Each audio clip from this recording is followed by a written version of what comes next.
All right. Let me see. My good brother. What's good with it? Not much, man. I'm chilling. How you feeling? You hear Try me? to get Hello? the camera a little bit better. Oh, okay. What's poppin'? What's going on? Top of the morning. Top of the top. Okay, we got some chatters in there crept in with you. Nick is definitely in the building. True Fat Guy is definitely in the building. Sunshine Baby is always definitely in the building. And shout out to A-Dog, definitely in the building. I Man, got I was on your double talk right now. I don't know where it's at. it's not on my end, I don't think. I don't hear anything. Do you hear Oh, me here we double go. talking? Boom. You got an extra Fixed it. screen up and it's probably live, it's playing through it. No, I got it. I fixed it right now. Boom. Okay. We in here. Okay. You good? Hey, I'll be in Philly from in like August 6th to the 12th. I got my people over here on YouTube. You guys, everybody go over to Lucc's channel. Everybody go over to Good Luck TV and check us out, man. We over there. What up? What up? What up? I see y'all in here. PNP. Let's go. I see y'all. PNP. I've been clean 12 years. Good job. Congratulations to you. Being clean for 10 years. Everybody go over to Lucc's channel. I'm about to bounce out of here. I'll see y'all later, man. I don't know how to end this. But yeah, we out. Go over to Good Luck TV. I try to drop the link in the chat. We're over there for Relatable. Boom. And shout out to anybody who's been sober for 10 years. That's big. Salute to y'all. Okay. We're good to go. Man, what's good? So top of the morning, man. What up, man? Can you hear me? Yeah, I got you. Okay. Yeah, I'm good. I'm feeling good today. I'm feeling a little better. I'm feeling better than usual. Miss Pretty Handicap, shout out to you. We feeling pretty good. I hope you're feeling well. I hope you're feeling well as well. Man, I was looking at your live this morning. Yeah. I caught your live, man. First of all, I love your wake up shows, man. You really energetic in the morning, which I love that you are, and y'all be covering a lot. I think that's really super cool, especially with how engaged the crowd is. You know, the chat is always super engaged, and I think that's really dope. To intro this thing, I want to say welcome to Relatable. I'm half of your host. I'm your good brother, Good Luck, Lucky, however you see fit, as well as my co-host, Mr. Rios in the building. Let's go. Oh, you thought I was going to introduce your name? You thought I was going to say your name? Because I'm getting caught up. I got too many screens open. I'm like, wait, what? I don't know if I'm behind her, but I'm looking at the right one now. Here we go. Okay. What's up, Luck? I'm good, man. I'm good. I'm figuring it out. I've been trying new stuff. I've been trying to learn OBS. I don't know if you know OBS. Yeah. The system. Yeah. I've been trying to learn OBS because I want to do a whole like reaction videos and stuff like that where I can. But the problem is I'm only using my laptop, so I don't have two monitors to, you know, where I got a camera focused on the one monitor and a screen capture for the other. So I got to use my laptop. So I'm trying to learn OBS so I can do it all on one spot. Yeah. You know. So I'm trying to figure that out. Not literally right now, but I'm trying to figure it out so I can get more of a start doing reaction videos and little stuff like that. I have a lot of ideas, but I'm trying to see how do I get around it with the lack of equipment. But I don't think I have a lack of equipment. I just got to figure it out. Yeah, it's just figuring it out. It's just figuring out. And once that opens up. It opens up a lot of doors, like doing reactions and having like content like that. So I'm all for it. I support you on that. Yes, I'm gonna figure that out. I gotta once I get that going and start putting stuff together. Oh, I do have a new idea. I want to say also. I was talking to my peoples last night. I did another Fighting Depression series. Okay, which is pretty dope. We had some good people from the Ghetto Cafe fall in the building, and was hanging out with me last night. So I was telling them I want to do. I was always talking about an idea where I do a show after your morning show. Right. Now I was trying to gauge when you stop your morning show. I think it ends at like 9, maybe 10 sometimes. Yeah. I'm not sure. Like 9:30, I would say at the latest. At the latest, okay. So 9:30. So I have a new show I want to do on like Mondays, Wednesday. I'm sorry, Monday, Tuesdays, Thursdays, and Fridays. So on Wednesday we do um um this podcast relatable, but I don't want to squeeze that podcast in the middle of the wake up show and relatable. Right. So I'm gonna call it homeroom. Oh shit. Okay. Call it home. I got a name, homeroom. Homeroom with good luck, and that's gonna be where we hang out, chill. Sometimes I pull people in the chat on stage. We chop it up. Kind of like the wake up show. How you just like Yeah. just have it's like your wake up. You feel good in the morning. You kind of get it together. You having these conversations. So I want to do that. I think that's gonna be pretty cool. I think that's Plus vicious. Homeroom is help me be cold. consistent. Homeroom. I love the name. I like the name Homeroom. I was making some covers on Chat GBT last night, so we all had a laugh at some of them pictures that was coming out with ChatGPT. Trying to make covers and stuff. But I'm looking forward to doing that, man. I may just start tomorrow. Why wait? I don't need to have a bunch of stuff. Just start doing it. You know what I mean? That's it. So That's it. no reels to covers. I will not right now, but I'll show you the covers that came out. But they were pretty funny. I seen a couple of them. Oh yeah, you seen a couple of hyper realistic. Yeah, the hyper I made some realistic. last night on the live. I made some last night on the live, bro. Oh shoot, They're dying laughing. And Nick is hilarious, bro. Nick yeah, Nick is hilarious. Nick Yo, is funny. so I got a couple of topics here that I want to talk about, and I got a couple of clips in my in the files ready to be uploaded. I do want to talk about one thing I thought was interesting, and because this one topic now it's a heavy topic, and I want to start off heavy because I want to get that out the way, right? It's a heavy topic, but I want to talk about it because of the conversation that started to strike on the internet, right? With like kind of like what not men and women per se. It's not a battle of the sexes thing, but I don't know if you heard a story about what happened with India Arie when she talked about her father. I don't know if you heard about that. I have not. India Arie, I don't know if I don't have the story right here. India Arie, she told, I think she wrote it in the song, but she actually talked about how back in the day when she was a child, her father, who many people didn't know was her father, sexually assaulted her as a child, molesting her as a child, and let me just say essayed. I should have cleaned those first two up. Anyway, he essayed her as a child and was graping the mother. Wow. Right. And for years, though, right? And she recently just told the story because it was kind of like, I'm tired of keeping that a secret. It was a secret so long ago. Her mother kept it a secret because of who her father was, right?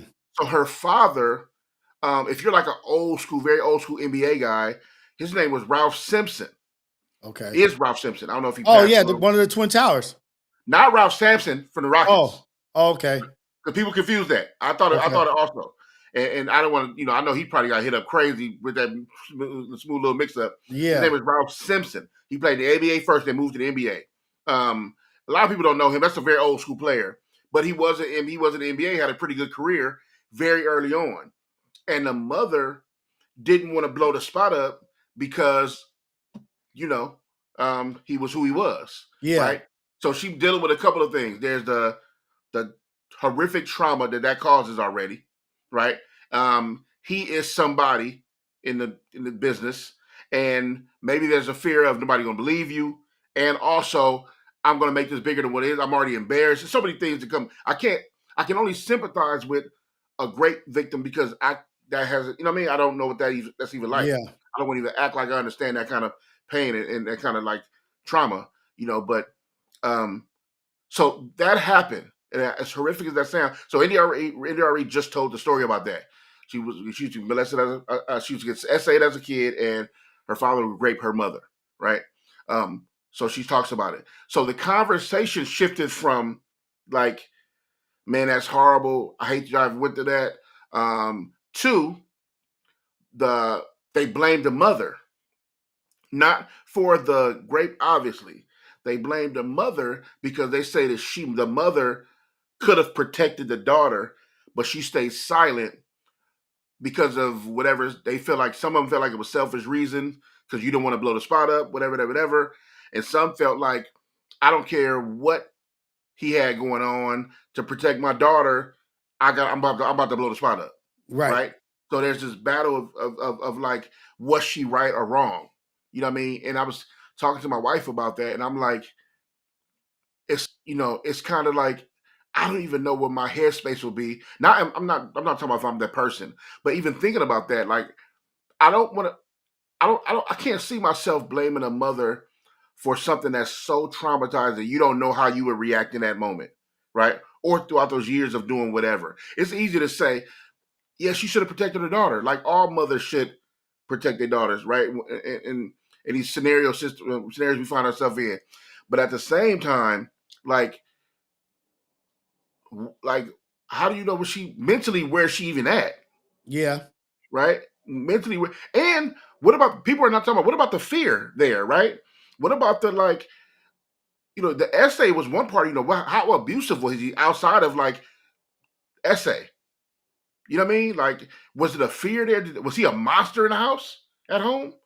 Or is there a true fear there? Because that people deal with that. And then it ain't just easy to just open your mouth and tell somebody. If it was as easy as that, most victims would be talking all the time. And we know a lot of victims do not talk. We know they hold it in. We know that sometimes they express themselves way later on in life. So I just thought that was a real interesting conversation. But I'm like, how did you? We people so quick to blame the mother, and in that situation, everybody's messed up. It's a real traumatic kind of experience, and I don't know, like how do you see that situation? How would you see it? So I always take into factor like all the variables that go into it, right? The relationship between the husband and the wife, uh, what time in history this was, Mm-hmm. because now we're in a place where this is very relevant and we're very supportive and uplifting of women and protecting women. Back in the day, that wasn't necessarily the environment. A lot of it was shut up and be quiet, and you got a good man. He's a good man. He's supporting you. You don't got to work or whatever. And it was like in a protective place for men. At least you have a man doing this and this and that. And it was more of a regular occurrence and more of an acceptance back in the day versus where it is today, where we are now. I'm not sure how old India Arie is, but that is something I think a lot of households dealt with back in the day. This trying to protect the black man from the law, trying to protect them from the police, trying to keep your family business inside the house, not wanting to bring shame onto your family because there's a lot of that also. Mm-hmm. And you touched on the fear of things. Women have always been in a vulnerable place in a man's world, even more so back in the day. She doesn't know what the outcome is of that. She doesn't know if she'll be judged by her community. If they are in you don't never know if they in church and they shun her in church, like, oh, you turned on Yeah. your family, you turned on this and that. She might have been up against the world for trying to bring that up. And I don't know what the place is. I don't know the timing, but there's always a lot of variables in the situation that you can't just say, oh, I would have done this. This is what I would have done. You're not her. You weren't in that situation. You don't know the parameters of the situation. We all know, yeah, it's wrong. We all know that as Mm-hmm. disgusting and wrong, Right. but we don't know the details of the situation and where she was education wise. Is she even educated? Does she even know that that's wrong? Does she come from a family of a long line of Mm-hmm. SAs? Maybe she was SA'd as a child. Maybe she was that happened to her, like, oh, when it happened to me, I wasn't tripping. You get desensitized to some of these situations because of what you Yeah. went through. Oh, my mom went through that, and my mom went through that. We all three generations went through that. You'll be okay. It's a desensitized and a normalcy of your trauma and comparing it to somebody else's trauma. So it's a lot of shit that goes into that. Bottom line, it's wrong. Bottom line, he's Yeah. a monster. Uh, I don't. I want to say that the mom didn't protect the daughter. She didn't protect India Arie, but maybe she didn't know how. Maybe she. I don't know. Yeah. I think you make a excellent point. I think that's the problem with, right, people lending their opinions to situations that you know nothing about. It's like we have pieces and details of a one-sided story. I don't mean like I need to hear the other side for like an out and to give the father an out. I'm not saying that. I mean as if we don't know all the different variables of Right. why someone wouldn't call the police, why they wouldn't run, why they wouldn't hell fight back for whatever, right? And you make a great point because and so we cast these kind of like this judgment or this critical like critical false truth about what we would have done in situations well some of us never even been in, right? Right. And the fact that, and I think that's the part of the problem. That's part of the reason why she probably not the only reason, obviously, but there's probably many facets of why she didn't want to say. But this is probably one of them. The Yeah. fact that what they're doing now, like that happened so long ago. That man was in the ABA and the NBA, so I'm let you know how long ago this was Right. at the time. Ralph Simpson, this was super long ago. And the And Arie is 50, so that's right, she was a baby 1975 to in 1985, there, maybe. right? In that little, you know what I mean. So, if people are doing this now, casting judgment from a couple of little variables about what happened, imagine what they would do back then. And your father's in the NBA, and then it was, and like to your point, and now in modern times, right? You back then you have to like almost scream from the rooftop that somebody getting raped, Right. right? You have to scream for somebody to believe you because you dating a celebrity. I'm not sure how big of a celebrity he was at the time, but you're dating an NBA, a guy in the NBA at the time, and you You telling shouldn't somebody have he doing you this, shouldn't have been out with him after 7 p.m. or no, You should for like sure. like they use excuses back. Oh, you shouldn't have been out on a date, or you shouldn't have been alone with that man. You shouldn't have been Nigga, the like worst this is stupid shit. the worst is that's your husband. What do you mean he can't rape you? Yeah. Yeah. I keep saying that word. I gotta say grape. Right. I gotta get used to Yeah. that. I don't say that word a lot on YouTube, whatever. I gotta fix that. But that's it's kind of it's sad when you think about you're telling your story, and because maybe there was some growth there, maybe you got to a point where it needs to be told. It was closure for you. You've healed from that, so you can talk about it. And then these other wave of narratives come in about your mama to blame, and you're like, wait a minute. Like we don't even know how her and her mom relationship was. Was there a forgiving piece in that? Was there something that was talked about? Was there healing going on with her and her mom? And then y'all come in with this wave of just like blame the mom. She's no good. You should protect your daughter. All these things, and it's like, man, I'm healing from this or healed from this, and here come these other things I got to think about because I decided to talk about it, which I should be able to. It's my Mm-hmm. trauma. It's the thing I've been to. I should be able to talk about it. And then it's just this business and people. I think it's just this shows me not to get too far off the topic, but it just shows me how fame in a lot of sense. A lot of people don't understand how fame isn't for everybody, Right. right? I hear stories like this, and not the essay part specifically. I just mean like how civilians treat celebrities, and vice Mm-hmm. versa, and vice Right. versa also. And it gets so dark and twisted, and it's almost soulless in a sense how people treat celebrities, and how celebrities sometimes treat people. Right. There's no real interactions there. It's just like everything's product. It's like the celebrity's product because we pay money for you to dance, nigga, dance, and then celebrities are looking at the people like, just give me the money. All y'all are trick. Everybody's tricked to my career, Mm-hmm. basically. Right. And it gets kind of sad when you get to that. You get to that, and then you put in the thought process of he could have been a super predator, as in like, I got all this. What you gonna do without me? What you gonna do without me? You turning down me, celebrity. Where you gonna go? You gonna be in the streets with your daughter? She might have been thinking like, damn, I don't like. What am I gonna do if this doesn't happen? Or he could have been a super predator using it to his advantage. Nobody's gonna believe you. It's your Right, word versus right. mine. Like their women's rights were just coming around, and so women were Oh in a yeah, women were in a bad predicament. bruh, almost 10 to 20 years before what 1975, 1980, in Hmm. 1960, they couldn't even vote. They couldn't even vote. And so There was not even there was no sexual harassment protection. first of all, that's ill when you think about that. That's insane. Insane. Think about men operating with no punishment. Yo, I, yo, I speaking for America because I live here, right? Hmm. America is it's a wild place. When Wow. people like when history tells the tale, and there's thousands of years from now, when people look back at this story, or this quote unquote kingdom that was, this empire that was, or whatever they will call this place or this thing, they're gonna look back how we look back at some of the crazy stories, like maybe in the Bible about dark cities and Sodom and Gomorrah and all these things like that. They're gonna look at America like, yo, they was wilding. Right. For Like sure. the stuff they got off with, is insane. It's You insane. was It's crazy. y'all went to create laws, and then in those laws there was a point where, first of all, black people wasn't even human all the way. Right. It was 3/5. That means somebody wrote in the Constitution that we were 3/5. We were kind of human. Right. First of all, why even include us? Just take us out. But look, and then you think about it, like women's rights. Women were allowed to vote in America in 1920.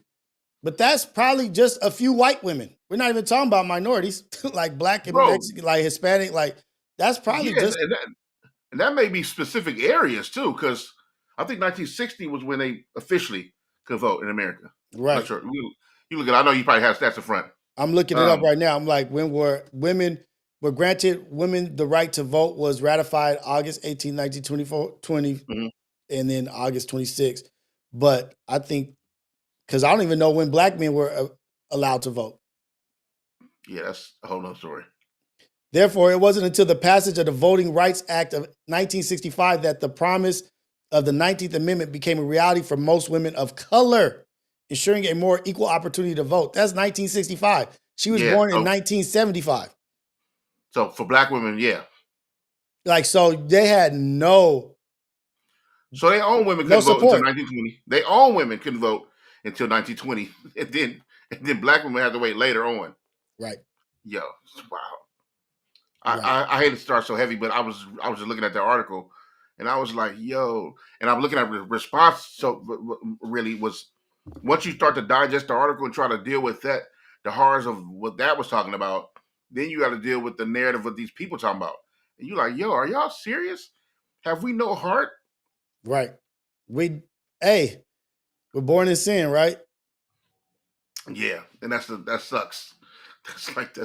That sucks. I was yo, did you know that? Let's see. What up, Bella? I see you. What up to Fashe, SA1, Bella? I see y'all. Did you know that I just seen a ad for Disney. Not an ad, but an article on Disney. Something on the internet came on. Oh man, I think I have the video. Let me see if I had a video here. I think I have the video here. I thought this was interesting to say the least. Or maybe the video isn't here, but I'll find a video. Anyway, I have a video that talks about Disney in the Mulan movie. And they talk about how, oh, here it is right here. Let me email it to myself so I can actually show you. You know, Disney removed I think it's Mulan. Let me see. Shout out to Nick in the chat. Tavashi. You know me and Tavashi was chopping it up on live one time. Good. Yeah. You told me. Yeah, you told me last time. Yeah. We had a long conversation too. I was clothing line super dope. Shout out to Tafashe, man. Let's see. Man. Okay. No. I'm not gonna wait on this thing. But what was it? What was it saying basically? Anyway, Disney, the Mulan, the movie. You know they removed the song. Oh, I have it right here. Oh, my bad. I have it right here. Sorry. I'm pulling it up.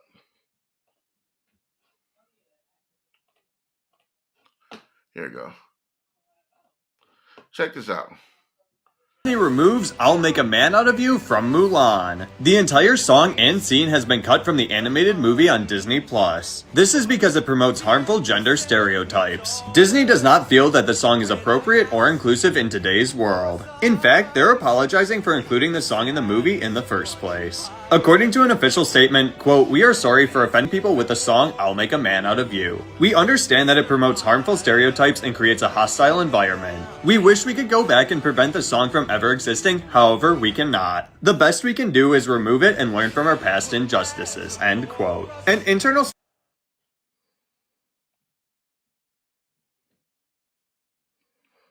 We're here now, ladies and gentlemen. We are Ah now man. here. They removed the song from Mulan, one of the most popular songs in the movie.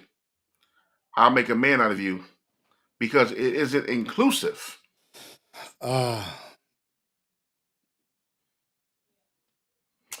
Your thoughts, Rios? My thoughts are like I'm surprised the transgenders aren't mad. Like, hey, yeah, we can be a man.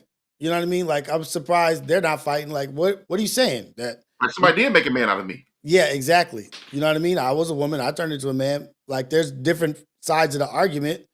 Um, Wait, but so Mulan start the? Never mind. Go ahead. I'm sorry. possibly, but everything is so sensitive now. Everything is so sensitive. Everybody is so offended. Everybody's so offended.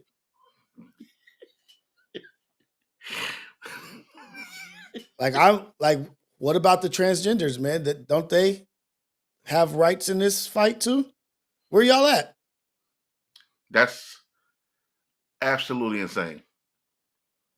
You know, you know how much. This is the part that kills me. It's like we're like think that movie came out a while ago. Mm-hmm. Classic song, classic Disney movie. Like, why'd y'all take that out now? Like, what I'm saying is that who are the people going back pointing stuff out? You know, now, new movie. I understand you if y'all at the writing table or you at the table where y'all doing the credits or whatever. You say, you know what, that may be a bit offensive. Let's take this out before they even see it, Right. right? But to go back 10, 15, 20 years, depending on what the movie is, and then take something out that we've all digested the scene already, and then you say, you know what, let's take that out. Like, who is the people that's like, yo, they need to remove that? I'm offended. I don't know. You know what I mean? Because I don't want to get into the place where things shouldn't be removed, like things are not wrong, like things should like with literature, like books, things being removed from the public library that are super one way, however you want to say it, that is wrong. You have to have some kind of standard for sure. You have to have some kind of standard. Um, Freedom of speech, but we're not promoting hate speech. You know, like let's not promote hate speech. Yes, freedom of speech, freedom of expression also. Mm-hmm. But to have a time that's a timepiece also, right? Yep. When did Mulan take place? The movie, like the actual in wherever they're at, it took place way back in the day where it was Yeah. super masculine pushed. Women didn't have many rights. Women didn't have like the whole thing about Mulan is a woman trying to be a man to join the military or whatever that shit is to go fight for them. Mm-hmm. That was a thing. They were trying to turn her into a man. That's the whole concept of the movie. Right. Like, okay, just get rid of the movie then. Because if we're going to act like history did not exist, doesn't mean history is going to repeat itself and you have to be so scared about this or this is sending out the wrong message. Well, okay, then I guess they're right then about trying to take out, rewrite slavery in the history books. Because like it's hurting people's feelings. It makes me look bad as a white person and my kids feel bad about that, so take it out. But it's history. And once you start doing that, you kind of blur the lines and where anything's on the table now. Anything. To your point, you said, like, for example, you talk about freedom of speech and then hate speech, right? Even those lines are blurred. If it's freedom of speech and then no hate speech, that's the same thing Elon Musk was talking about when he first took over Twitter, right? He said there's a lot of racists on Twitter. He said, well, we believe in free speech. Mm-hmm. And they was like, well, what about hate speech? He said free speech, period. Yeah. You don't care who doing what, who's saying what. Like, technically, people talk about him on there all day long. He replied, shoot jokes back. He just said the craziest things on there. So where do we draw the line? But I think that is the problem. It's like when you start having those kind of like making those rules where it's kind of blurry, then it's much room for people to jump across them any way they want and then move things across. You start taking stuff out of cartoons. It's like okay, what's the next thing that if enough of us get together, we can just pull and stop anything, right? Yeah, Like when enough people make a noise, enough people make noise about something, and then we all shut the whole thing down. right. And I want to say something real quick. SA1 said something about do y'all history, black men, on when your women or men were allowed to vote. And he brought up 1870. Yeah, that's when they passed a whatever for the vote, but there were tests. You had to take literacy tests to vote. You had to pass this to be able to vote. And black people, a lot of weren't allowed to read for a long time. A lot of it was this way. And the Voters' Rights Act was passed in 1965, which actually cleared the path for us to actually really be able to get to the voting booth and not be discriminated against. So Yeah, the I reason why know nobody talks about the 18th, I forgot what year that was. The reason why nobody 1870. talks about nobody talks about that because technically we still couldn't vote, right? So it's the reason why you have 4th of July, which is so-called Independence Day, but also Juneteenth. It's the same thing. It's like, you would think it's free because they say it's Independence Day, we're free, but we weren't. It's Right. the reason why we celebrate Juneteenth. Same thing for the vote in 1870. 18, what was it? 18 what? 1870, but the Voters' Rights 1870. Act was of But the Voters' Rights 1965. Act came 1965. That's when we actually could walk in somewhere and vote, and it didn't have to be damn, jump through Scared for fire your life. hoops. Yeah, So scared for your life. lose your life And to do it. So you know, I appreciate the response, but I also appreciate Rios for setting that straight. I don't mean straight like disrespectfully. I mean like letting the record reflect. That's the reason why we did that. But yeah, man, and I don't like to get into that either because once you get the history, it's too much stuff to tackle. right. And It's too many it's not it's no like anything like that. But when you make like generalities, like you guys need to know, we know our history better than you probably think. But with this being said about the sensitivity and like, okay, freedom of expression. What about freedom of expression through art? It's freedom through art. But there is a line of hate where if you're saying like anti this, like where you're actually pushing people in a dangerous position or safety of other people, that's when you have to be careful with what you're saying. What is this helping? Me saying that I hate this and that are these groups of people. What does that help? It doesn't help anything. And who is to like who is in control of history? Like history should be history. It should be honest. It should be Yeah. honest. Like, this is what happened. This is why this happened. And this is how we try to avoid this from happening again. And I don't know, man. Like it's a slippery slope because then you like somebody just said, SA1 also said, what about derogatory or characters in movies for like Asians, Mexicans, and blacks? When you're doing something, like if it's not comedy and this like,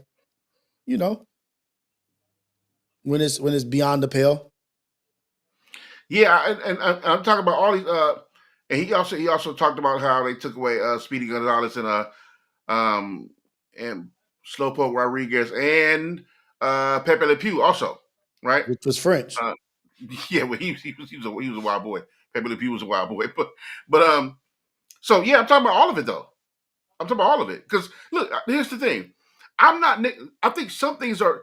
Here's the thing. Some things are for the time, right? But Elmer I'm not Fudd saying was also Elmer Fudd, the for dude sure. with the Yosemite Sam. They were all derogatory characters. They Those were were all- derogatory characters of white people. and I'm saying, and the reason why I brought that up is because these are time markers, right? Mhm. If you go back and look at the reason why I didn't ask for you to go back to Tom and Jerry and take out every scene of that black mammy where they would only show her socks, her legs were drunken socks, and she would say, "All right, now get in the house now, y'all come and get it." She would talk like that all the time. I didn't ask for you to go back and take her away out the cartoon. Right. Y'all did that. Y'all put that in the cartoon, so leave it there. Leave it there so we can mark these times in history where these were times were back at these times. Don't try to go clean up nothing and act like y'all never did it. Right. Because when I say y'all, I mean the people who put them there. Because right now we're already fighting with people when it comes to like oppression. yes, oppression looks different, and yes, oppression is different for different people, right? For Hispanics, it's different. For blacks, it's different. For Asians, it's different. I just watched the whole series Warrior on I think it's Netflix. on Max. Netflix. Oh, I mean, I watched it. I watched it on okay. Max though, but Warrior that was all about Asian hate, Yeah. right? And how when they first got shipped over here and how San they would treat them. Francisco? Like San the Bay Francisco, right? Area? Yeah. Yeah, and the Irish, how the Irish and the cops were treating him. They hated Asians. They were treating them. They was dogging them all three series. And so when you deal with oppression anyway, it's always ill because it's like, all these things are just markers in time.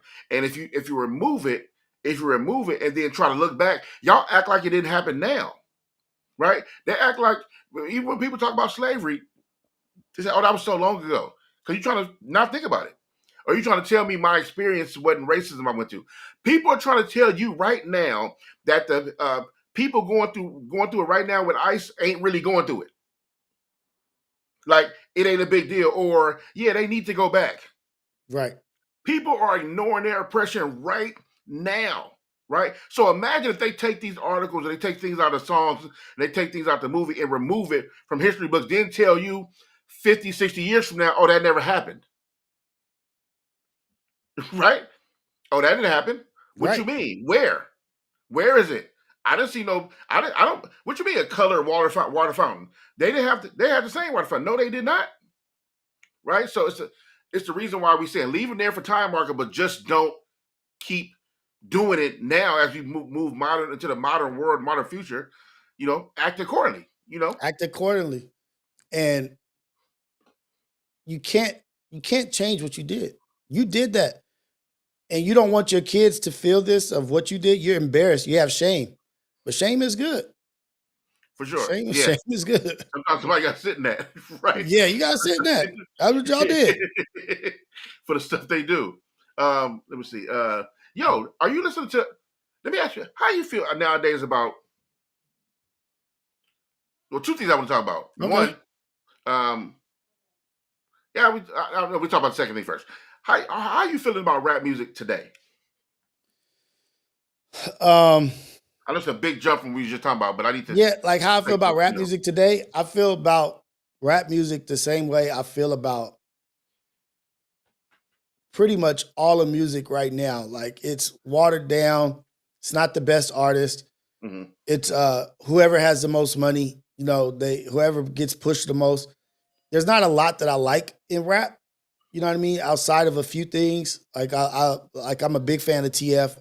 Like I'm a big fan of Kendrick. I'm a big fan of certain different aspects of rap, but I feel like it's losing its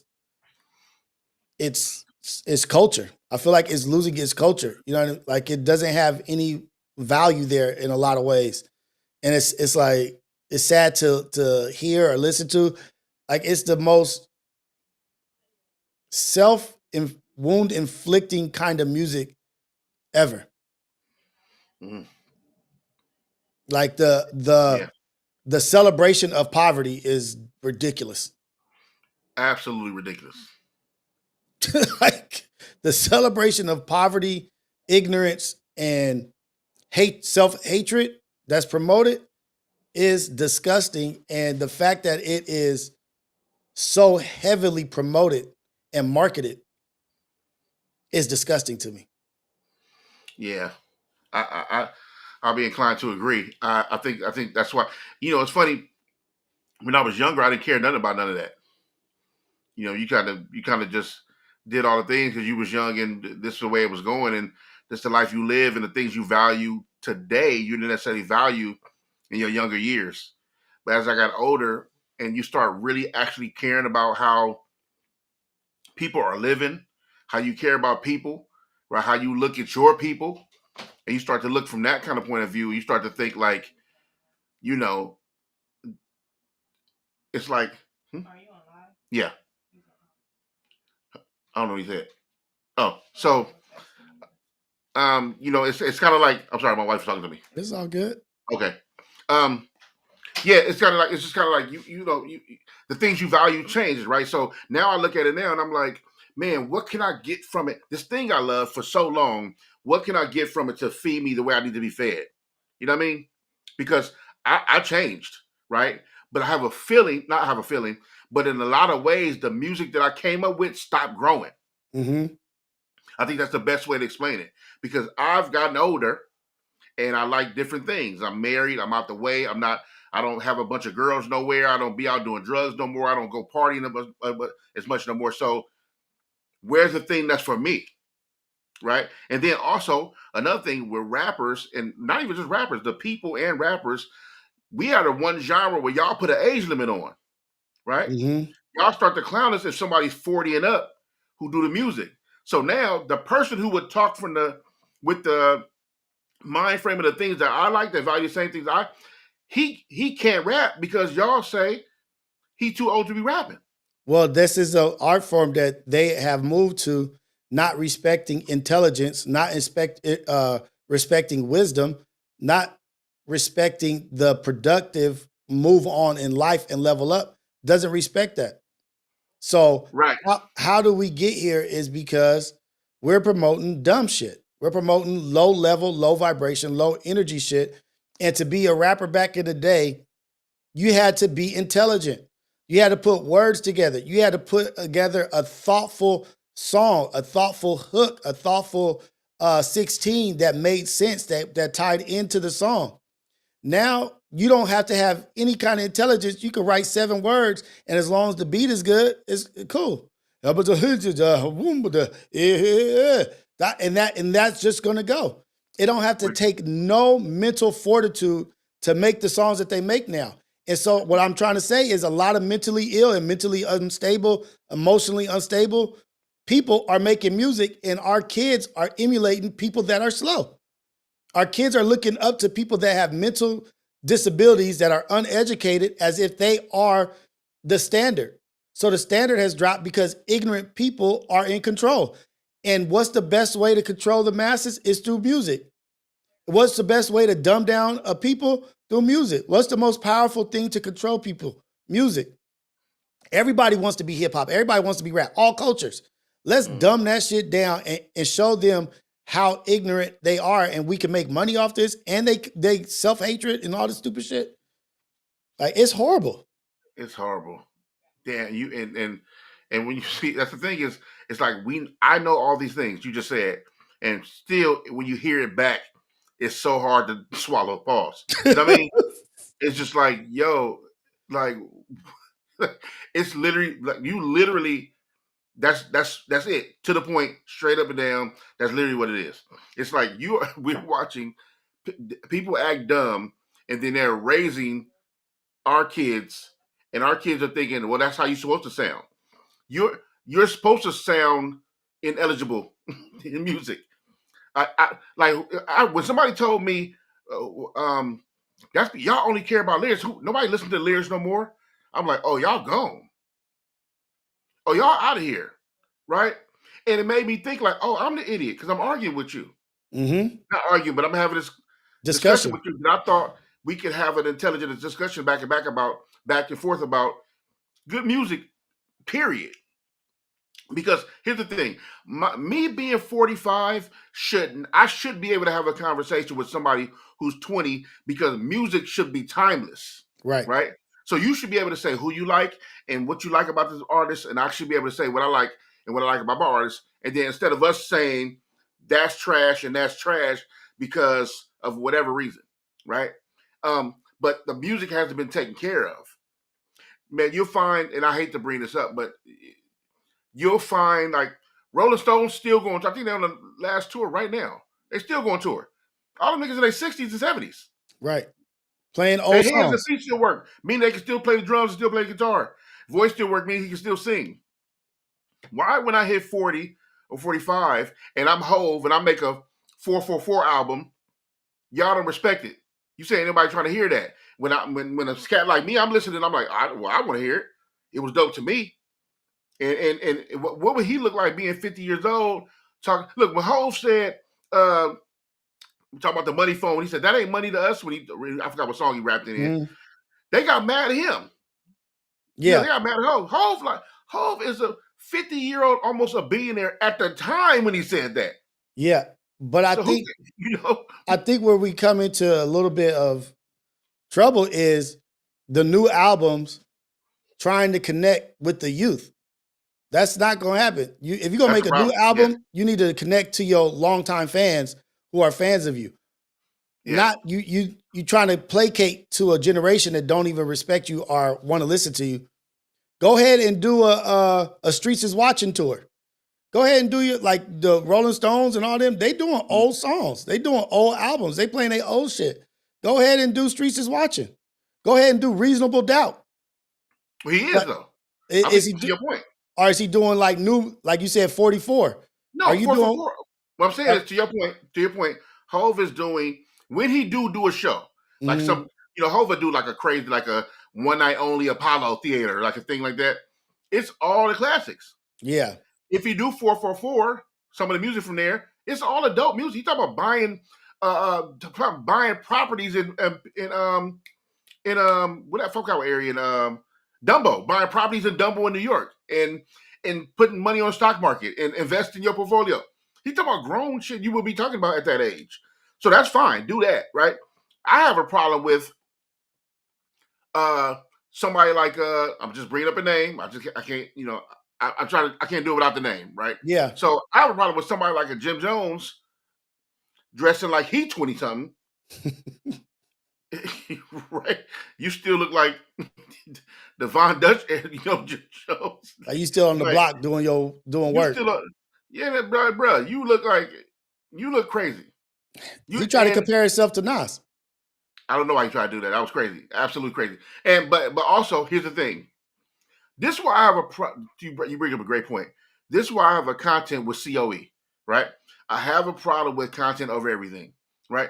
If Rio subscribes to content over everything, then that means at the sake of his family, his friends, his own beliefs, he will throw it all under the bus for content.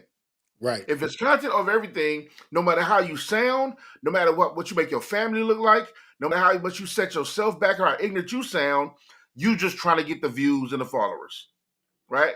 That's not cool.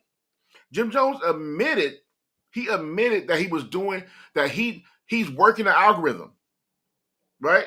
He know he was wrong for what he said about Nas and Billboard numbers. Just trying to get some attention. But at what cost? Like, if you're supposed to be this quote unquote, which I hate when niggas say real nigga, right? Yeah. At what cost? If you out here looking crazy, saying the wildest stuff, don't you understand people gonna look at you and be like, that ain't what, he don't look like a real nigga to me. That ain't what that reminds me of. Like, if Rios go act crazy and go be somewhere he ain't supposed to be, somewhere his wife don't want him to be, just because the views, but then he go home and his wife done moved out. At what cost was it that serious? Right. Like, you know what I mean? So I'm not with that content of everything thing. I think back to the original point about the rappers acting not like older rappers acting young or younger rappers acting old, which I don't have a problem with younger rappers acting older if you're going to an older, mature you. Yeah. Right? The oldest rapping young trying to fit in. You rap about you stand on the block still, and you still got the. You mean you didn't progress? There was no progression? There was no progression? Like, damn, didn't you have kids? Didn't you get married? Fam, that's what he opened up businesses. That's what Kendrick was talking about with Drake when he said, and it's not a Drake hate conversation. I'm just explaining something. Try to pacify. When Kendrick was saying, like, I'm sorry, not Kendrick, Joe Budden. Joe Budden was saying what his problem with Drake was he don't want to grow with his music. Like, how long and how grown you got to be to where you still like trying to get somebody girl in the club?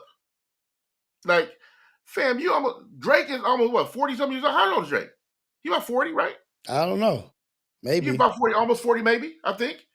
And like you still on like texting somebody girl on the low or like doing like DMs. The stuff. Fam, you should be trying to find something real. 38 years old. You already make hits. That you're a bona fide hit maker, meaning you can make hits in your sleep. So meaning you can do that no matter how much you grow.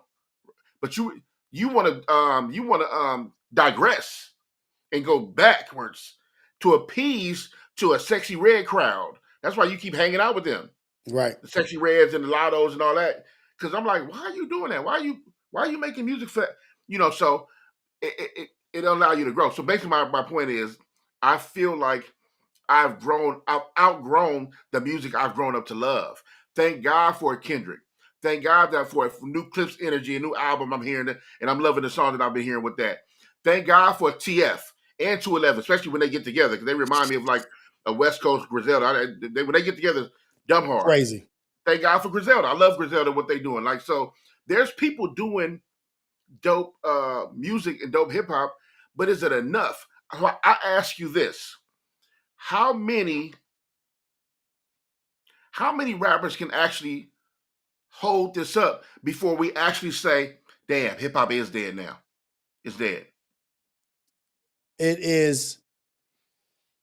It's dead and it's old. The old is done. The old form of hip hop, it has transformed into something else.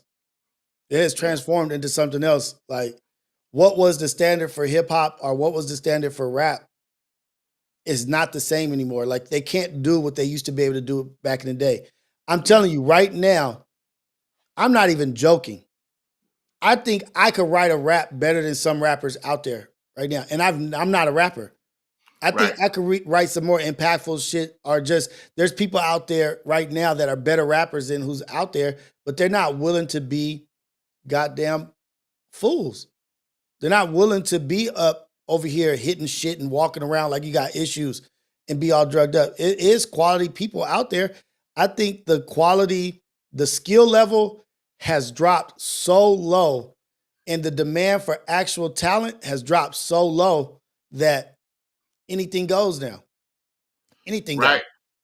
Anything goes, which is a problem because if it's anything goes and it's being led by young dumb energy, no disrespect, I'm talking about the mind frame, not the Mhm. age necessarily. If it's being led by young dumb energy, then where would it go? Where could it go? Who are y'all following? Right? Because when we had older cats to kind of bounce off of, to kind of like mock in a sense, or at least steal from, right? There Mhm. was some kind of structure there. And then don't get me wrong, we always had raps that was hyper intelligent, and then we always had our either gangster or ignorant or whatever, right? But there There's a was still balance. some balance for sure, and there was some elements of structure, right? And a meaning. If you listen to NWA, a lot of those songs were the results of something happening to us here, and this is why this is happening, But right? remember, So it NWA, you had Public Enemy. You for had sure, like right? Exactly, right? So and the problem is it's just now people are getting so away from the content, the lyrical content, they just want to hear the beats. So what happens when this turns into jazz? right. It's Which, just it's not art. yeah, It's like not artistic. It's not artistic. Like, there's no art form. They have a drum kit doing the beat. They have somebody that's just punching in on the lyrics. Oh, say this. Punch this word in. Drop this. No one's really an artist, an MC. Like, nobody's really like that. No, I'm not saying nobody, but right, a right, right, lot right, of right. these people are not. And you You can said it's take not enough to hold up the art. it's not. The art Yeah, is falling by the wayside, and it's up to, I guess, us to make the demand for it to be better. yeah, damn. It's crazy because I remember the ushering in and I can't even say ushering in because Soldier Boy was a force on his own, right? So because he was fully independent and doing his own thing, SoundCloud. But when Soldier Boy started taking off, I remember that was the first conversation maybe in years that mutually people were having saying, "Oh, hip hop is dead," right? They kind of like blamed him, right? Which is kind of that's messed up, but they didn't blame him, right? I So mean, I'm here. Ice T, Nas had something to say. A bunch of people had something to say. Like, damn, he the one S dude.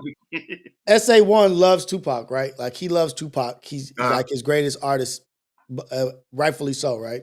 mm, What I'm saying is, he says, but that's their style. We talking like old uncles. No, we're not. What lyricist, what rapper is going to be, like you said, going to have classes in universities and college that they study in the art form? They're studying what they wrote. What new artist, you think they're going to be studying Sexy Red? Yeah. You think they're going to be studying Ice Spice? Like, who is the artist that is putting real creative, artistic, genius type level shit into music? Not many. Yeah, you have to listen. I mean this respectfully to SA, because I do respect you for sure, 100%. But you have to listen to understand, right? I'm not saying that because you're young that you're dumb. I'm talking about the artists, the rappers. I'm not saying that at all, because I grew up when hip hop was starting out. I'm the first generation's baby of hip hop student or hip hop kid, right? I was born in '79. He said right? there would never be that again. Nah, we got Kendrick. There is that again. Right. So right. So what I'm saying is there was always a young energy that was intelligent, that knew how to make party records. There's still an intelligence to it. I'm not saying everybody got to be super deep with the big lyrical miracle words. Just common sense, logical. I'm saying like common sense and stuff that'll carry the code. The reason why we're having these conversations is because the culture isn't moving. It's moving down. It's digressing. Right. So what I'm saying is that I'm not saying older niggas got to save it. I'm saying it has to be a young energy that come in that cares about the culture. These niggas don't care. They want to be famous. Right. That's the problem. They want to be famous. They don't respect the Pulitzer. They don't respect the Pulitzer Prize. No. I bring up an old nigga with the problem. I talked about Jim Jones, right? Jim Jones said out his mouth, which is he's part of the problem.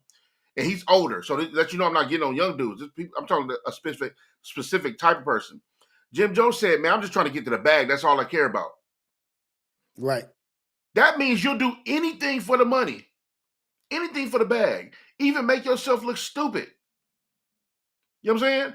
So that's what I'm saying. And if your favorite artist is Tupac, so you should be the first to know Tupac came in talking about heavy stuff.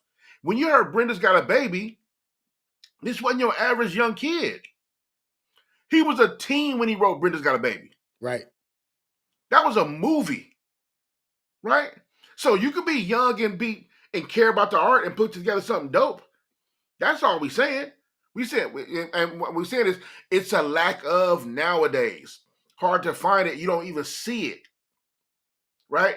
You don't see it. So we're finding cats like Kendrick, and we got to hold on to that because, first of all, he's of the cloth. So he really does this, really a student of this. So that's why he produces the stuff he produces. Right? That's why it comes out that way. Right?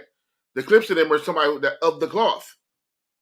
You need to have care about the culture to produce this kind of stuff. Right. Bless you. Thank you. You need to care about the culture to produce this kind of stuff. No matter how old or young, you got to care. The minute you don't care, you'll do whatever for the bag. If you do whatever for the bag, you'll embarrass yourself. You'll make whatever. Here's the thing, too, the messed up part. You would embarrass yourself on live television saying and doing anything, right? And because you made $100,000 or $500,000 or $1 million, the people will give you a pass. That's the problem. That's the problem. Because y'all think, I'm not saying anybody in the chat specifically, I'm talking to people out there. Y'all think that money is the ultimate justifier. Right. And then to even go to what SA says right now, in the chat, like, but that don't sell anymore. We just showed y'all, or not we, someone just showed y'all that it does sell. It does sell. It's the highest selling album, highest selling song. It does sell. It does. It's doing better than all that mediocre boo-boo shit. Just somebody that's rapping like they know something, it does sell. The number one song, the number one is top 10 and 5 songs in the top 10. It does. But that's not what people like. That's not what they're trying to be. They're not trying to be a Kendrick. They're trying to be a Playboy card. I don't know. I don't want to shit on nobody, but it's a little bit of a snapshot of society as well, because society's also standards are dropping. Cali, is that Cali Bag? Cali Bags only? you make a great point. They say rappers are more accessible now, so now fans feel like they know you.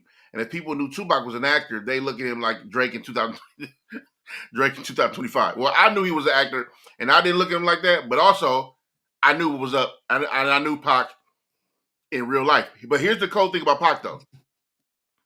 Pac was an actor and definitely was a square at first.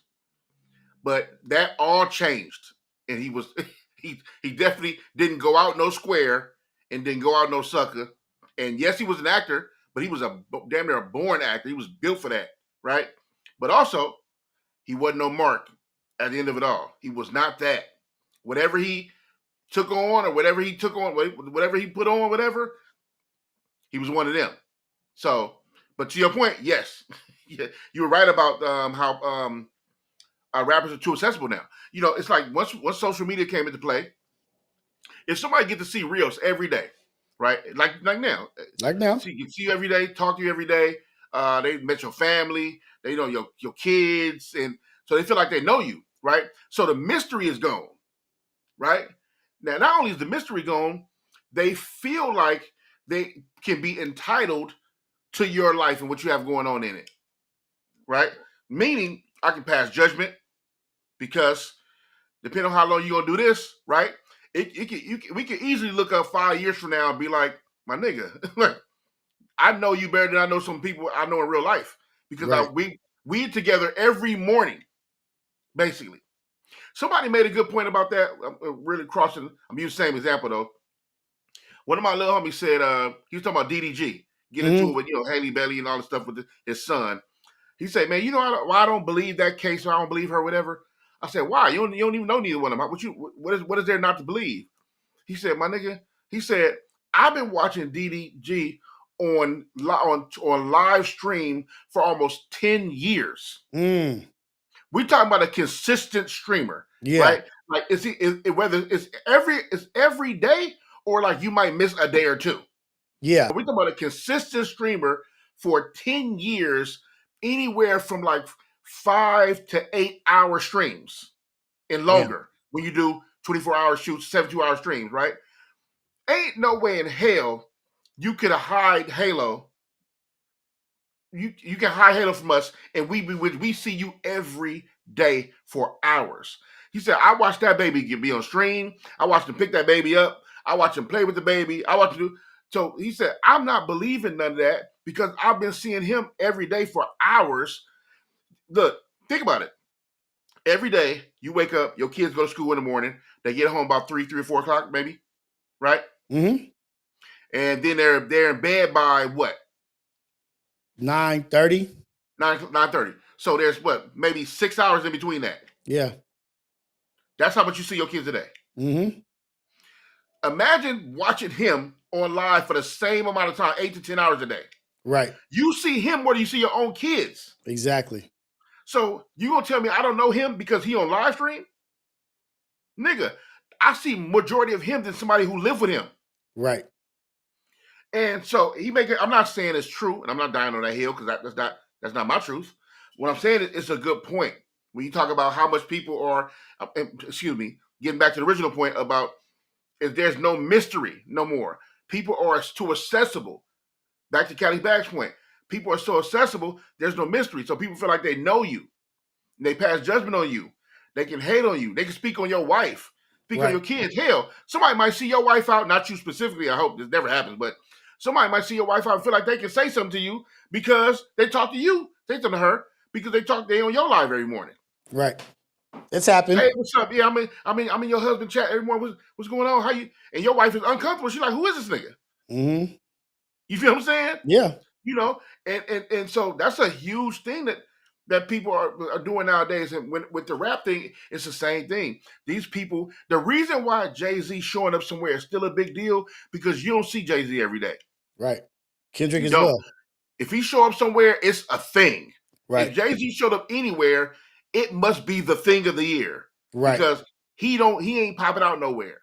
Right. But the reason why you don't care if it's one of these streamers or like some rapper we see on the internet all the time is because we used to them and we learned too much about them. I remember I used to have the biggest crush in the world of Stacey Dash Oh yeah, until she revealed who she was. until she started talking on Twitter. Ooh-wee. It was over. When she was just Ooh-wee. in the movies, just a fine girl to be in the movies. Mo Money's dumb fine. She's the Paper Soldier's crazy fine. Clueless, fine. The minute she started talking on Twitter, oh nah, unattractive. Unattractive. Just the ugliest person. I'm cool. You know, so that helps a little bit also too. Your mysteriousness, your mystique. Denzel Washington told that to I forgot who was telling that story. One of the new actors, one of the new black British actors though. He was telling that story. Oh, no, I'm sorry. He was telling it to Michael B. Jordan. Because they're supposed to do I think Black Panther 3 together, I think. Okay. And he was telling Michael B. Jordan, he said he's about to get on social media. And Denzel was like, man, you know what he said, man, you know what the thing is? He said, you show them you too much. He said, stay off the internet. He said, put your phone down, stay off the internet. He said, why would they come pay to see you? He said, you know what my secret is? Why would they come pay to see you in some big blockbuster movie and they see you every day on the internet? Right. You know when you see me, when it's movie time. That's it. That's why I'm still a big deal. And it also goes along to people are comfortable with the box they put you in. 100%. People are comfortable with you with the box that they put you in. I like you like this. I like you like this. I don't necessarily like you in this element. Why did you do this? Why are you changing? Because this is where I met you. I met you here, and this is where I became a fan of you, is at this level. And people want to like marginalize and be dismissive of people's growth because they're not comfortable with your growth. They're only comfortable with where they met you, where they related. Now, as you grow and progress through life, people are uncomfortable with that because that's not who I know. That's a fade. Denzel said, it's hard to make an entrance if you're always around. Ooh. That's a fade. Ooh. That's a fade. Oh, we. Yeah, man. I think we all gotta relax. You ain't never left. You ain't never left. How you gonna make an entrance? How you gonna make an entrance? You always here. You always here. You be here the whole time. I don't even smile when you come over no more. You always here.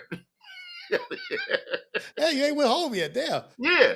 Could you imagine if I'll come to your house every day, Rios? First it's like, hey, Lucc, how you doing? Then your wife starts saying, oh, what's up, Lucc?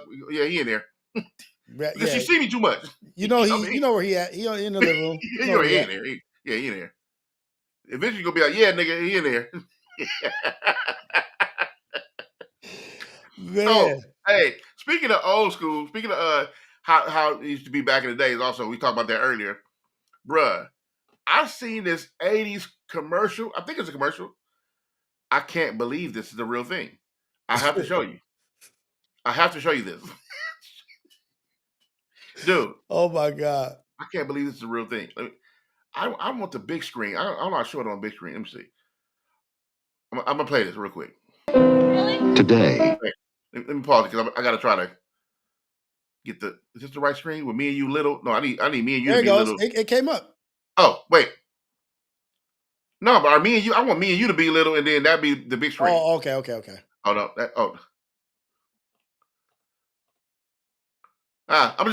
I'm playing like this. Okay. No, I'll play like this.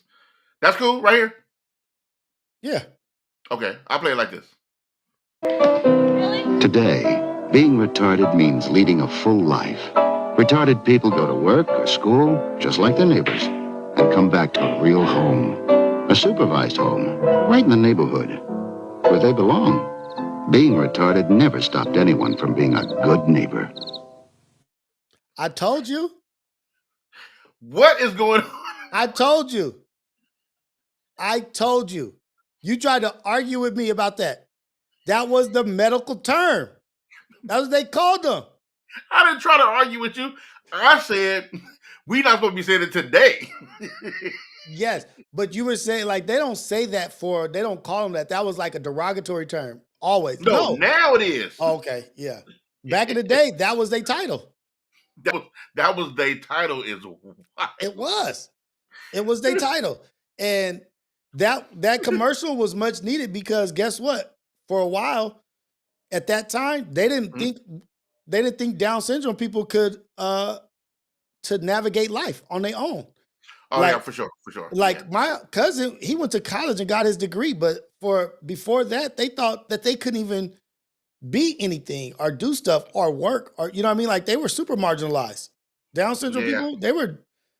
Oh yeah, they need to be in the house with their mom and dad all day long and be watched because they too Dude, strong. I can't. You know, it's funny is that when you look back on,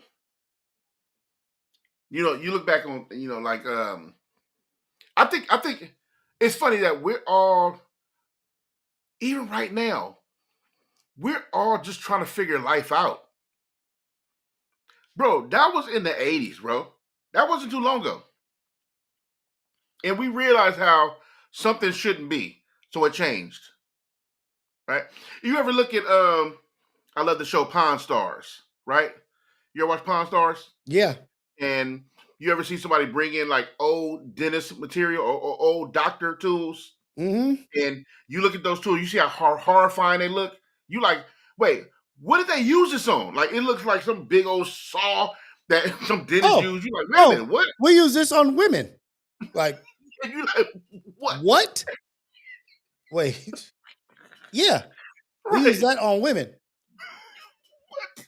You like, for what? Right? What, So what was a woman back in the day? What, like, was that an elephant? What was Like, a did you call an elephant? Was that a woman? Like, what was a woman back then? No. Like, what? Right. Because you would be like, wait, how, it seemed today so inhumane. Dude. And I'm like, wait, that was once a good idea? Yeah, to electrically shock people's heads. Boom. That'll fix them. Yeah. That'll fix them. Look, here's the crazy part. I'm glad you said that. You know how you do the you trying to revive somebody, you do the thing, clear? Yeah. And then Yeah. poof, right? Like, could you imagine when technology shifts and grows more, how that I think, in my opinion, we gonna look back at that and be like, you niggas was doing that to people? Mm-hmm. Right now we look at it as if they were using those on people's heads. Right. Oh, you crazy? Oh, you crazy? Shock therapy. Shock therapy. Let me restart your brain like it's a car. Let me jump your brain. Let me jumpstart you. Forget what left. Forget what's no longer there now. Like, I got to juice Johnny today. Let's juice him up. He had a relapse. He's having a little delay here. Juicing Johnny itself. Pause, first of all, and also that sounds crazy. Let's hit him with some juice. Put him in a chair. Like, come on, dog. Like, they used to.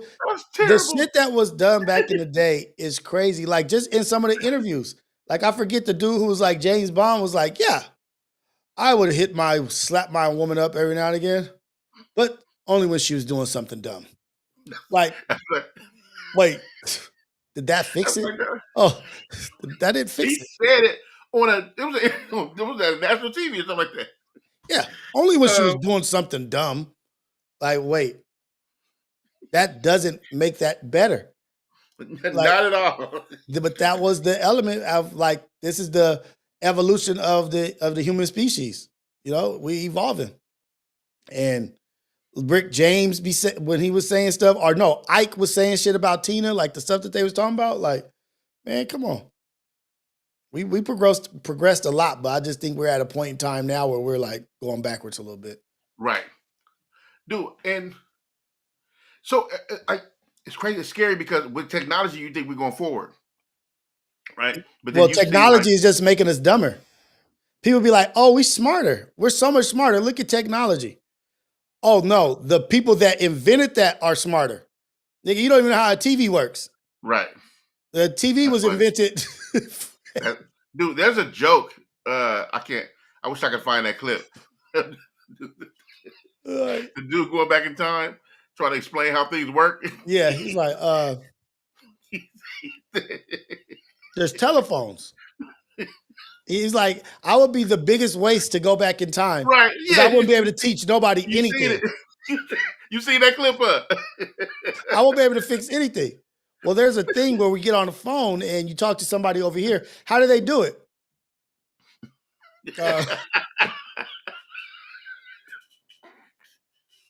Hey, there's I like should have brought that up. There's like I a should have brought it string that goes into the ground. up. Niggas gonna have cups with strings on it. Like this is, well, let's just settle for this.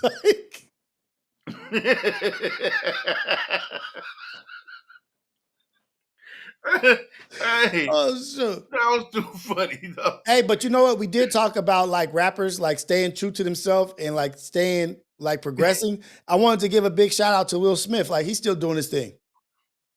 Have you seen him out there rapping? Yep. Yeah. So shout out to Will Smith, man. Like Shout out to Will Smith. he falls into that lane of older rappers staying true to who they are. Yeah, I'm not mad at that. You know, he's still Will Smith is it's a yes. He to me he doesn't come off as somebody trying to rap like he's 23. No. What is he trying to rap? I don't like it, but it ain't good. Trying to rap like he looks like trying to rap like he's in that 1980 commercial.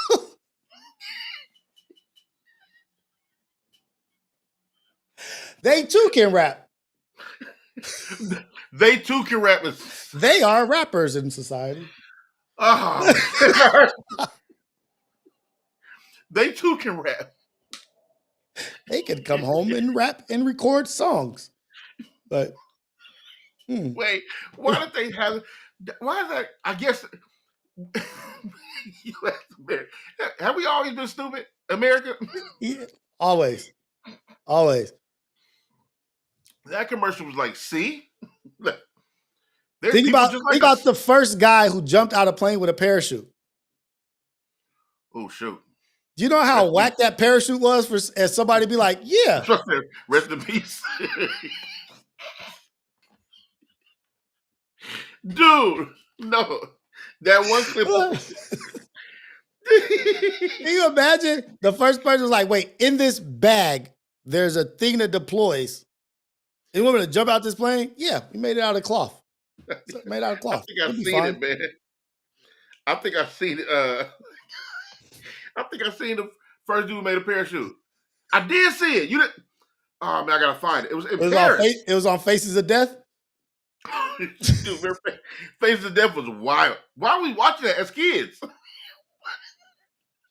Why are we watching that? That was the first step of desensitizing us. Right. Like, Faces of Death. Like, oh yeah, he got shot 19 times in the head. Oh, that's cool. Hey, what's funny? The camera didn't move either. Like it was no shaking, no just steady cam on death. The dark web right on a VCR, just for you. Like, yeah.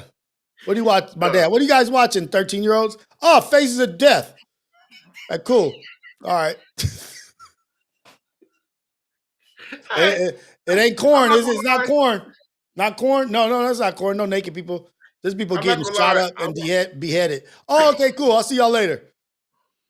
I'm not gonna lie, I watched that with my whole family.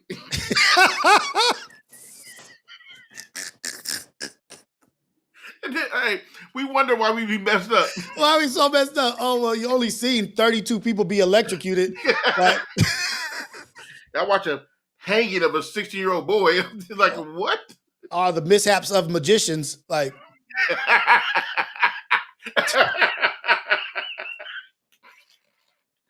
the mishaps of magicians.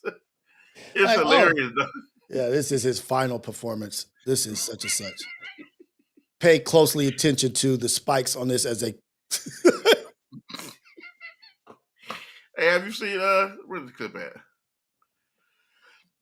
You seen this clip? I thought this was so funny. We're on our way right now, and girl, when I pull up, you gotta be on that time too. So we're leaving.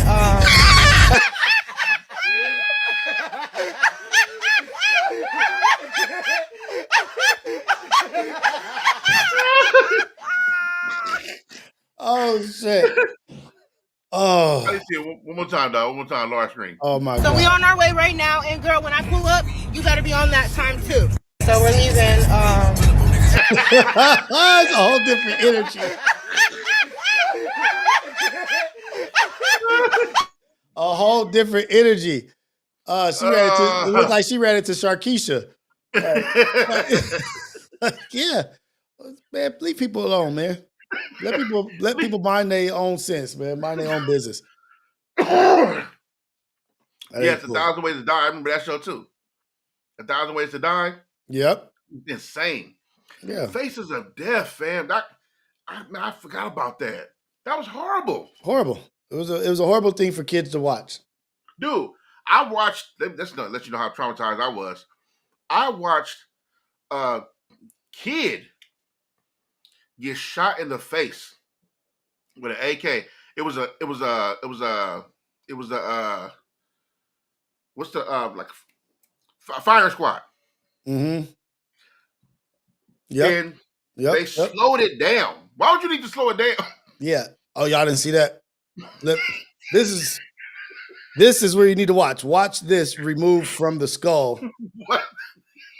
The projectile, as you can They see, as I showed rewind it, Yeah. the projectile, you rewind it slowly. Yeah, that shit was crazy. That's probably, you know what? That probably is a reason for a lot of shit, actually. Right. Because that was a hot ticket if you had the Faces of Death tape. What? You had that? And they had a few too. It was a Faces of bunch. Death. Yeah, it was a bunch of them. Dude, I can't believe we watched as kids. We watched that. Who was releasing those? Who was the production? I don't know. Let me look. Like, who was doing face? It was probably China. Like, Oh, you just blame them? it was probably China or like Russia. Like, let's fuck their society up. 1978. That was like propaganda. Oh, the original 30. The original. Oh, they got it on Amazon. The 30th anniversary. So there was 1, 2, 3, 4, 5, 6, 7, 8. Dude, I would never watch this. Yeah. It's over. I would never watch this. But then they started coming out with websites like Consumption Junction, Rotten.com. Rotten.com. You remember Rotten? They still have Rotten.com? Let me see. I don't know. I hope not. I hope not. That was horrible. I see that dude that in the motorcycle accident. I don't know if you remember. His whole face didn't exist. But he was alive. This can't be a thing no more. No, it definitely is not. It can't be. My laptop probably become a virus the minute they try to log on that page. No, it's not a thing no more because it won't even go to that page. Yeah. You just go to Twitter now. You gotta go to the dark web to find it. You just go to Twitter. Like, look up anything on there probably. Right. Let me see. Face of Death, man. God, that was terrible. We come along. See, that's the thing. We come a long way, but it's also so many things you can nitpick at. If you could live anywhere in the world, where would you go? Anywhere. Anywhere in the world. You and your family go uproot. You take your family out. Don't worry about working from there. You straight. But anywhere in the world you can move to, where would you move?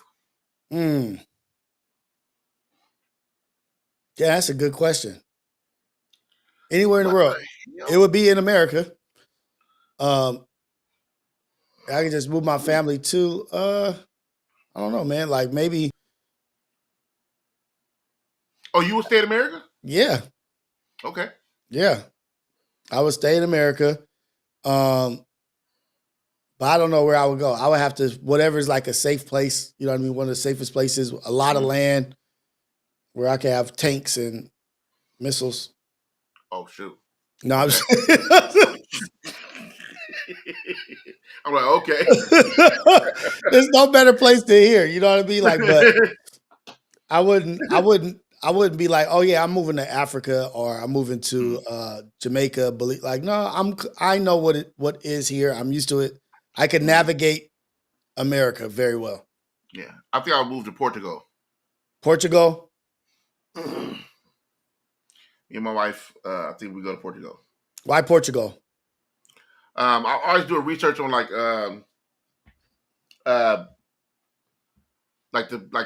some of the best cities or countries for Black people to move. And people who've done the research who live there, they do a census on like different places or like welcoming and thriving and healthy communities, and so Portugal was definitely high on that list. It's been on the list a long time. Just I want to go anyway. The food, the people I'm always interested in. Yeah. Also, the cost of living is crazy, crazy good, not crazy high, and you can thrive there. You can really thrive there. It's another couple I follow.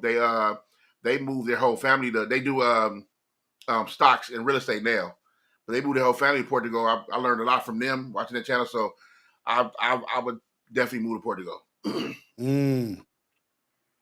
Yeah. I don't know, man. SA1, not necessarily. Now I can't speak for Mexico and Mexicans, right? But it depends. Africa's a huge continent, so when you say Africa, it's huge. It's a bunch of different countries, so it depends on where. Now I know Ghana offers dual citizenship. I can go set up right now. It'd be cool. But then again, I'm not sure if Ghana is where I would move. There's a lot of beautiful places in Ghana, but also there's another side to Ghana that I'm not sure if I want to deal with. Me being new, you know what I mean? But my bad for killing your joke. My bad. I didn't know you were joking. Africa is beautiful. Mexico is beautiful, but I like my normalcy of where I am. Yeah. You know what I mean? Yeah. Like, I like Kaiser. You know what I mean? Like, I like Kaiser Permanente. I like. But see, that's the thing. In Portugal, a lot of these countries, that they got some of the best medical systems in the world. And I'm talking about something. First of all, free. Let's start there. Mm-hmm. Free, and so I think it's about educating ourselves. But I'm not mad at anybody going anywhere to go, as long as you find your peace. I don't care if you're on some big land with tons of acres, like Yellowstone. You know what I mean? Yeah. Which was a great, awesome show. Thanks for putting me on that show too. That was an awesome show. Yellowstone was awesome. I didn't necessarily get to tackle all the 1823 and all the other shows because it's a lot. Because I got to get into like another world and then another two different, So I didn't get into those, but that was an awesome show. Did you watch Gangs of London? No. I watched Mobland. Is that good? I heard it's good. Bomb. Okay. I heard Joe Budden talk about that one time. Mobland is vicious. It's only one season. Just go ahead, binge watch that this weekend. Mobland is cold. Gangs of London. Oh, it's only one. It's the one season. Oh, it's a new season. It's new. Mobland is brand new. Brand new. Okay, yeah, I got to watch Mobland. So when you get a chance, watch Gangs of London. Here's the thing. I think it's 3 or 4 seasons. Mm-hmm. All you got to do is watch the first episode of episode 1. Trust me, it's over. Okay. You watch the first episode. Is it with the dude from Harry Potter? No. I don't think he's in that. Is he? Yeah, I think it's the main actor. No, the main actor is the black dude. The black dude? The white dude. Oh, yeah, I think he is. That dude look like him. The friend, not Harry Potter, the friend, right? Yeah, I saw him and I was like, yeah, I can't watch this. But I didn't know it was good. I saw him and I was like, oh yeah, that's not gonna be good. Right. I'm not mad at that. But that first episode, yeah, man, you locked in. Okay. All right. I'll watch it. Are we supposed to do our movie reviews or TV show reviews? Remember we are. Supposed to do that? Yeah, but you didn't watch the first one that you said you was gonna watch. What was that?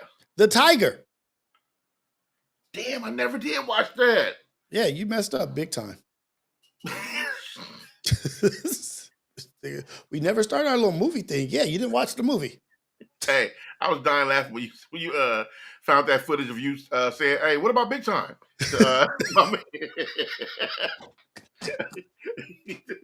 He actually found the footage of the credit. He needed his credit. Give me my credit. I need my 10%.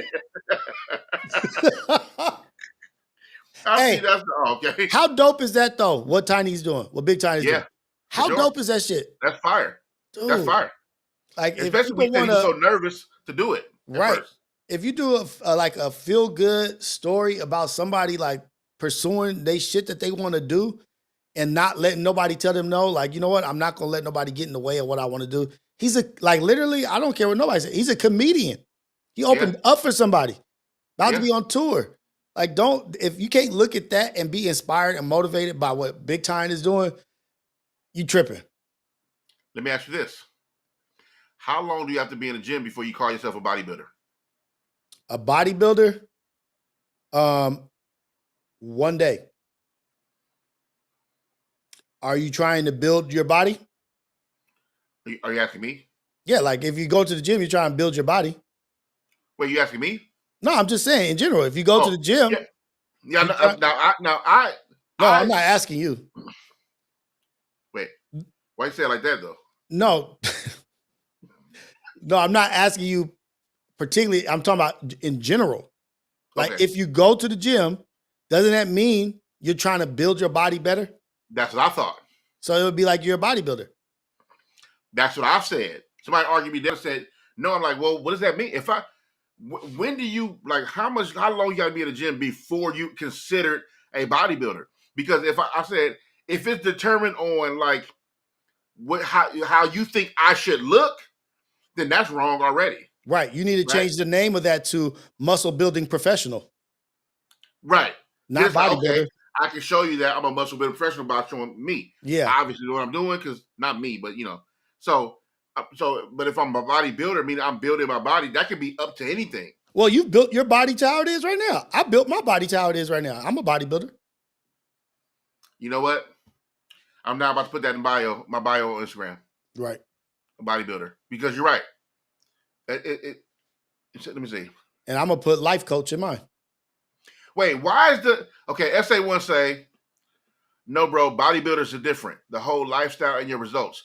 Now, he must be a muscle building professional.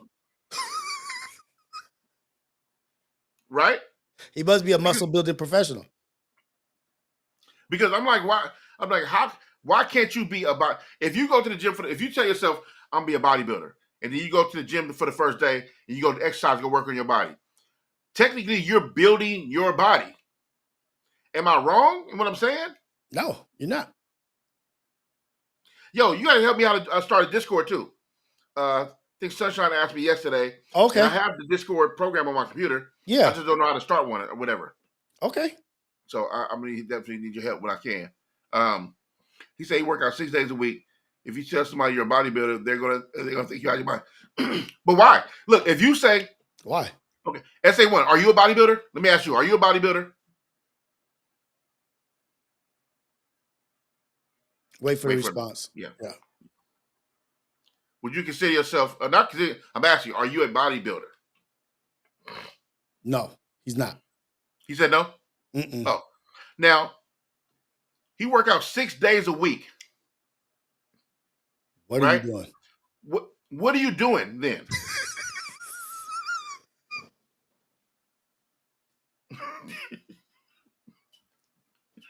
What the fuck are you doing for 6 days if you're not? You better fucking be. I hope you build your body. I fucking pray you're a bodybuilder. God damn. Or you should sue the gym. Competition is not a necessary fact to be a bodybuilder. That's just not true. It's not. You go to the gym 6 days a week. You have hope you building your body. Is it a girl there you like? Go up there drinking water. It's a lady you trying to impress there?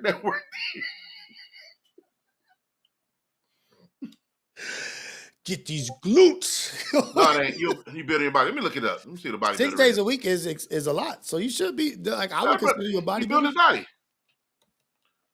But you know what? Maybe it's like, I don't know.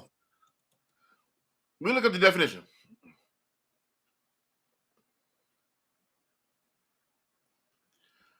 A bodybuilder is someone who engages in the practice of bodybuilding, which involves using resistance training and specific diet to develop and control their muscles for aesthetic purposes. Boom. So what are you doing? That's what you're doing.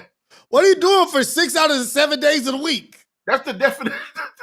That's the definition. It's the definition of a bodybuilder. Dude. Like you selling yourself short. You're a bodybuilder, guys. You're a bodybuilder, bro. You know what I mean? Like, You're still a rapper though. If you rap on iCloud, you're still a rapper. right. Even if you don't put nothing out. Still a rapper.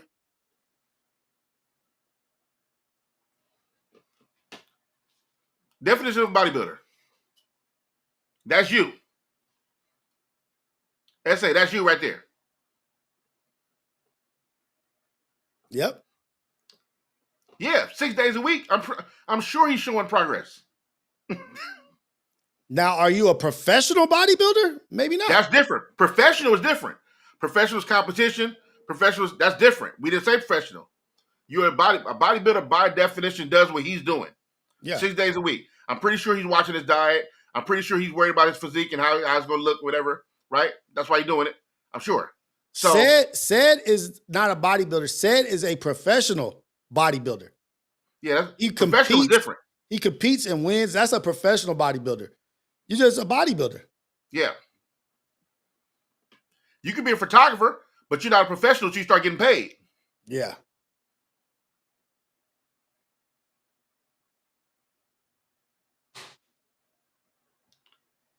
Yeah, you can't fight it.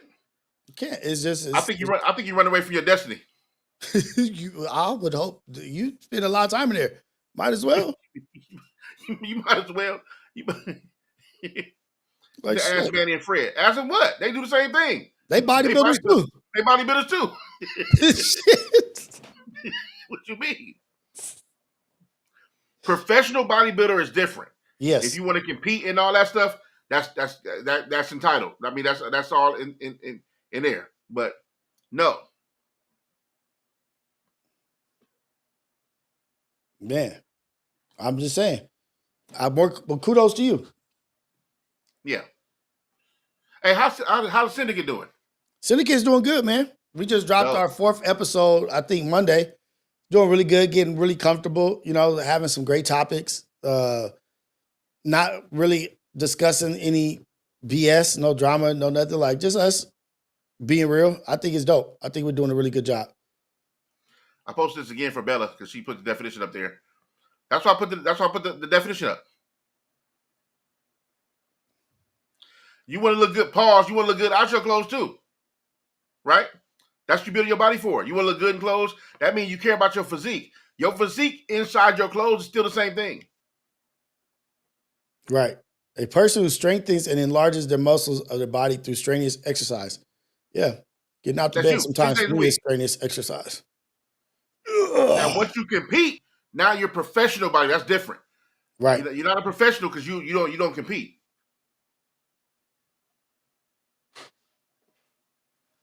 So yeah. Anyway. Yeah. Hey, are you still in the gym like you used to? No, absolutely not. Why you say it like that? Because I absolutely am not. Like, I haven't been to the gym or worked out in so long. But I'm thinking about it. I need to get back active and get back on it.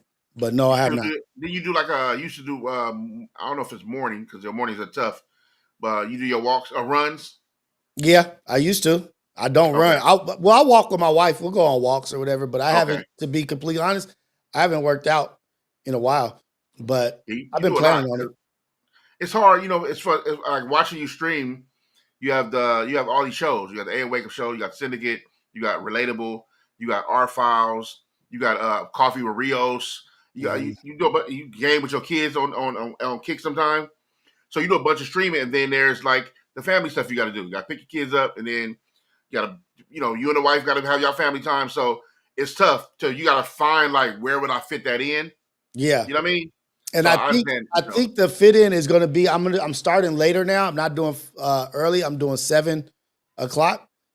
Okay. So earlier in the day I can get to working out. So that's gotta be. You start at 7?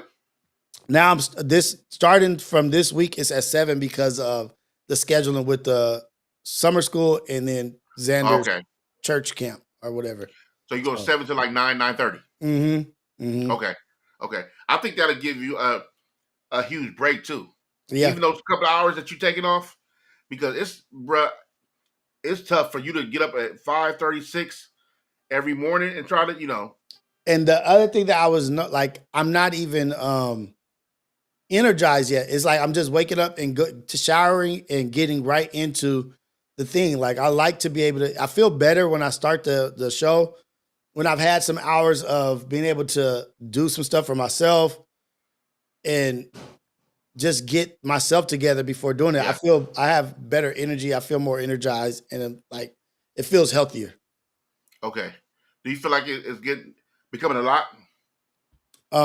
No, it's not like it's so the what does become a lot is like the production side of things, like the quality of what you're doing. It suffers because if you're going every day and then the night before it becomes like, oh shoot, I need to go to sleep a little bit earlier so I can wake up. I need to Yep. get some topics together, and you do that for 5 days. You know what I mean? Like you're trying to get that together, then you're trying to get your content together for, like, say, imperfect perspective or reality check or anything. It starts to stack on top of each other. So I feel like if I start a little bit later, I have a few hours in the beginning of the day to get ready for the day instead of getting ready the night before. Right. You know what I mean? Sure. Like getting ready Yeah. the day of and being able to situate myself the day of versus the night before, waking up, hopping in the shower, trying to hurry up and get down, I think is better. And it keeps you like better organized. Look at Nick say.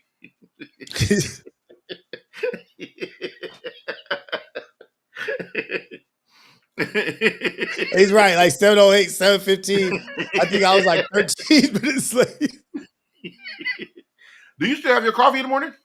Yeah. Dude, you know, I've never been that much into coffee. Coffee is good, man. I think Tea, like my coffee, tea. Yeah. One of those. My wife is loves good. it. She loves it. And then, like when she goes, if I'm in a mood, I'll tell her, give me what you get. Yeah. You know, sometimes she'll get a coffee. And I'm like, you know, I don't like straight black coffee at all. Yeah, that's a bit of a push, you know, like, but coffee, it gets you, it's good. Like I've become like conditioned to drinking coffee in the morning. I don't have to drink a whole bunch of coffee and like drink it all fast. I could just sip on coffee. It's all good. Even when it get cold? Yep. Okay. Mm-hmm. Okay. Yeah, I you know, I've been thinking about that. Like, how do I get into, you know, delete this. Because I feel like I'm missing out on something. But then I think I guess I look at it like you don't like everything. You know, you ain't gonna like everything that everybody's doing. You know, because so many people I follow and I look and that's around me drink coffee. Yeah.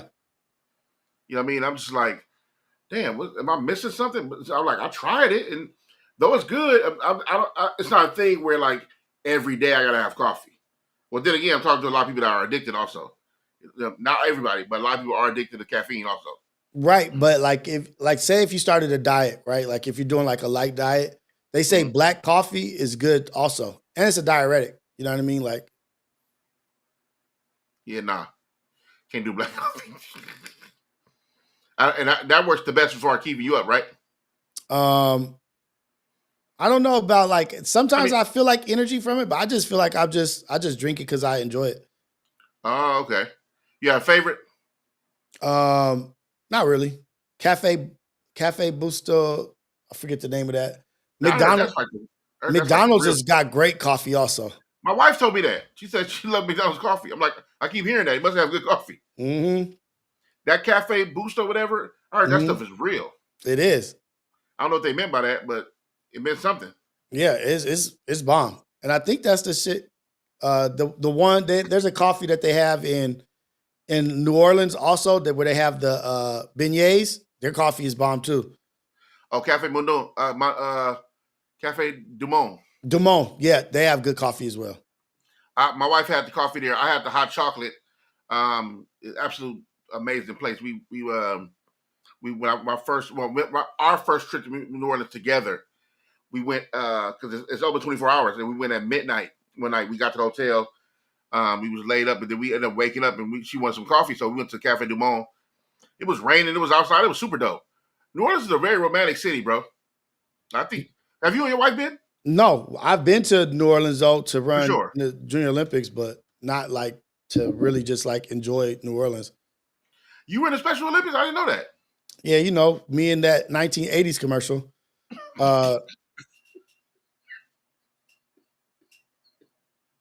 What? Me and that 1980s commercial. Dog, what were you doing, bro? You don't remember the Olympics in 1980? No, that's not what you said. That's not what you said. Yeah. Wait, you said me and that 1980s commercial. Yeah, I had a commercial for Special Olympics. That was what you talking about. Yeah, it is. Yeah, it is. That's what I'm talking about. What commercial you had in 1980s? Where me and the Junior Olympics, it's not Special Olympics, the Junior Olympics. Wait, who said special? You said Special Olympics. Oh, my bad. Shoot. Yeah. What made me say that? I don't know why you laughed when you said Special Olympics. No, I said special. Then you said me in a 1980s commercial. Then I laughed. I was inspired by a 1980s commercial to run track. About what? To run track. Or a commercial about running track? Yeah. What was funny about, I want to know what was funny about the Special Olympic thing. No, I didn't laugh when I said Special Olympics. I laughed when you said me in a 1980s commercial. Then I laughed. Yeah, what was funny about that? Because you weren't in that 1980s commercial. Which one? That had nothing to do with you running track. I wasn't in what 1980s commercial? The one I posted here. Oh, you tied that in with Special Olympics. Well, wait. You said me in the 1980s commercial. Yeah, that has the one I played here. No, I didn't say the one you played here. So you tied in this. You tied the Special Olympics in with the 1980s commercial that was saying the R word, the R word. No, that's what you did. And you laughed. It's you okay. did that. No, I did not. I didn't laugh. No, you didn't laugh.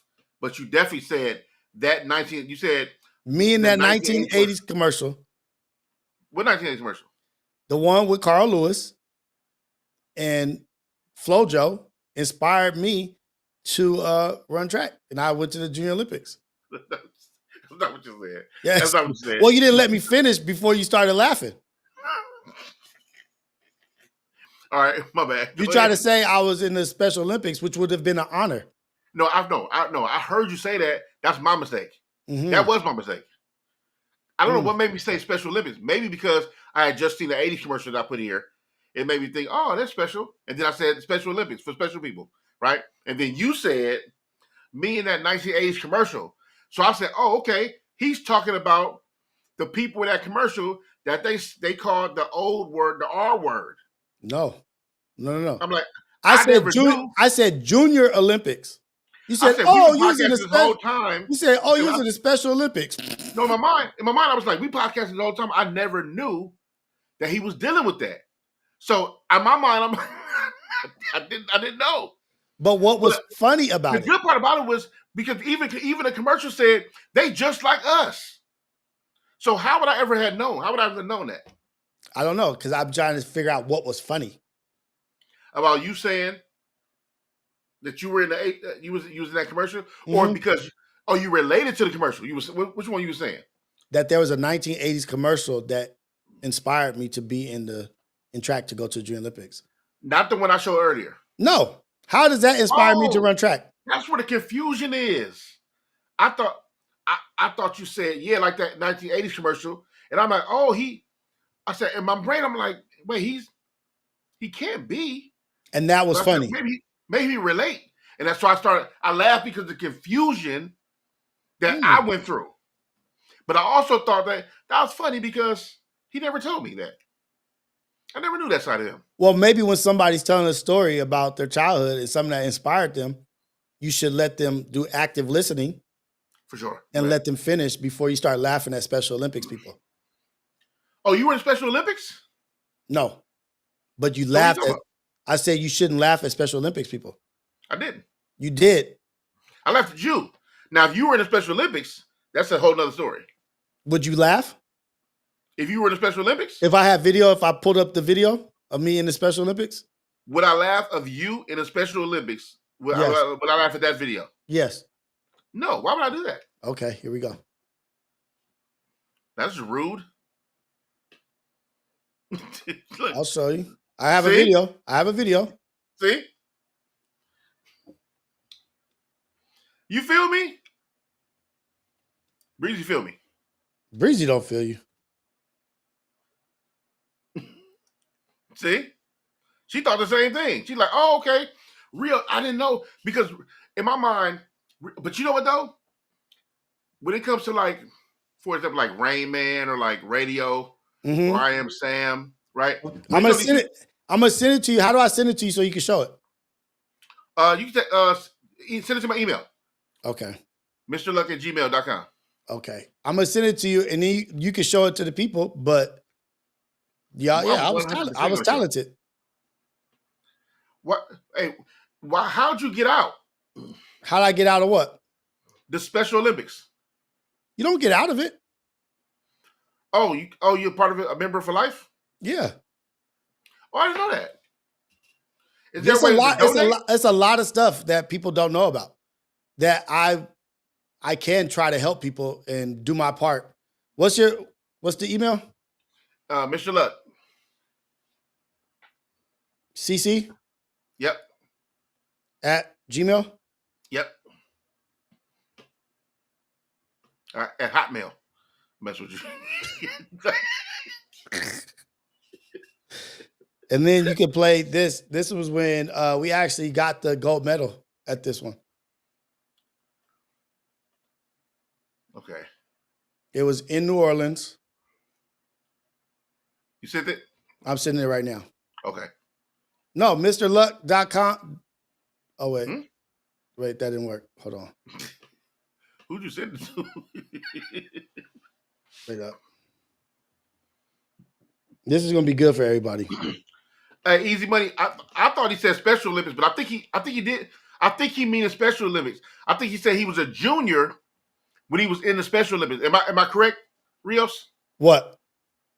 You said you was in a junior while you participated in the Special Olympics. No, the Junior Olympics. Oh, The so Junior you Olympics. weren't in the Special Olympics. No, Why? I don't know why it's confusion. I thought he was in the Special Olympics. because you're trying to be in a humorous place and you're laughing at it, which is not nice.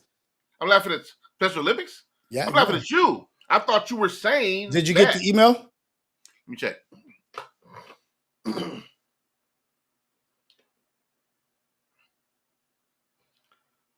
Oh, this is the video. Let me see. I can't download, huh? Let me see. Oh, I can't download it. Let me see. Let me go here first. What?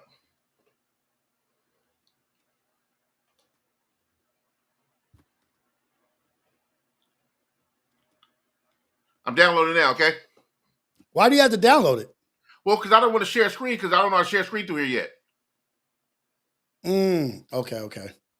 Because when I put share screen, oh man, let me see. Let me know if this works. Let me find it. You should just open up another window. You're still going to be on the camera. Let me see.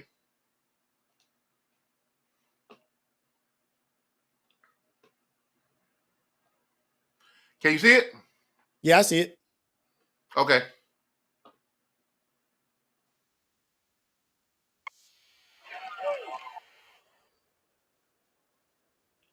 Now, where are you? Just got to keep watching. That's not you. That's not you.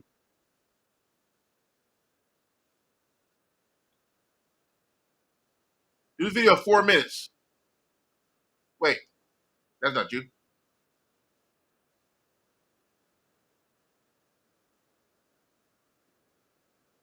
Oh, sorry.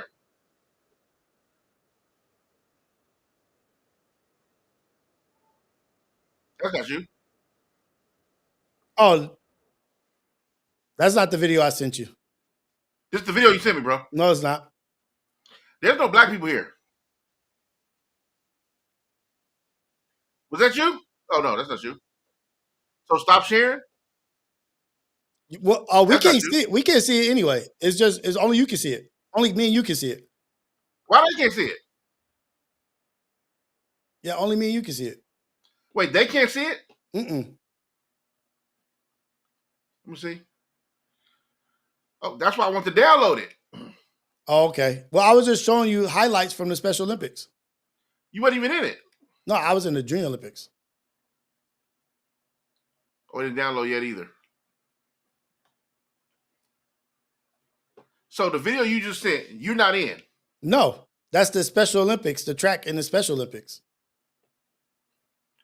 So the whole time, oh, easy. I did open a new tab. I don't know how to share screen yet. So go to 2020. Go to 2 minutes, 2:10. are you in it? Is that 2:10? There you go. But they say they can't see it anyway. Well, congratulate to these people, these young, brave young people that are in the Special Olympics. We would never laugh at them. They're doing a race walk, doing a javelin throw, a little safety javelin throw with the little Nerf kind of javelin instead of the real one. Like, shout them out. Shout out who? The people competing in the Special Olympics. Oh yeah, no, for sure. I thought, but I was saying, I wanted to do that. I wanted to do that to promote them so they wouldn't think that we're laughing at them. Oh, so okay, you used them. Okay, got it. Mm-hmm. Got it. Okay, I'm sorry. I thought you were trying to do it at the kindness of your heart because Yes. you had said you were a junior while you competed in the Special Olympics, and the minute I exposed it, you said you pulled back and said, "Hey, I wasn't in the Special Olympics. I was in the Junior Olympics." And I'm like, Yes. "Well, why would you do that? Why would you even think of them? What happened?" You said it. I said, "What?" The Special Olympics. No, you said you said, "Hey, when I was younger, I was in the Special Olympics." I said, "Are you not special anymore?" No, I said Junior Olympics. When you were junior, I know that's what I said. When you were junior, you said I was in Special Olympics and I competed. Here's the video. So I tried to show the people, but I couldn't share the screen. Who's Bella? Shared a lot. What did she say? Yeah, see, Tidy Todd. See, I know y'all not on BS with this, so I know y'all respect is bigger than that. Tidy Todd, chill out. But Special Olympics is dope. No, Special Olympics is incredible. They're incredible. And they're absolutely amazing. I just thought you were in the oh, that's what it is, Jay Hart? Is that Jay Heater? Jay Heater? He was in a junior Special Olympics? So you were in the Special Olympics, but it was junior? No. The Junior Olympics. And Special Olympics also is like amputees, people that have like deformities also are in the Special Olympics. I'm not sure if that's the right word. Deformities? Deformities? No. The actual word is a word. To express it to who you was expressing it to, it might be a little outdated. So I can't say deformities. Amputees, like amputees, people that are missing limbs, they're also in Special Olympics. Remember the whale-looking animals with the that's a manatee. I'm talking about. Remember, Cat Williams was talking about the dude who actually went to jail for murder. Tink Tink. He used to be in the regular track, but because of his legs, they considered it like a advantage to have those metal legs. So he's actually in that is actually in Special Olympics now. What gave you your advantage? Of what? In the Olympics. Pure talent. Wait. Oh, that's what made you special? Pure talent. That's amazing. Oh, work ethic. I've never heard that someone being a part of the Special Olympics because of pure talent. Well, now that does make you special. No. See, that's where you're wrong. Everybody in the Special Olympics is there because of pure talent. No. I'm not saying they're not. I'm not saying you said you never heard that. No, not exclusively. I don't think I need to say the word because I'm talking to somebody intelligent. But so I'm saying with you were just your talent was so much. It was so the tenacity of the type of athlete you were, so much talent that they was like, you know what? He's too special for quote unquote regular Olympics. So we'll add him to Special Olympics. No. Where's the confusion? I'm telling you, I was in the Junior Olympics. The Junior Well, who Olympics. brought up Special Olympics? How we get there? You. I what? I said that? Yes. So why'd you show a Special Olympics video? To promote Special Olympics. I thought because you were showing legacy. Like you were like, oh, I'm a legacy act. Let me show.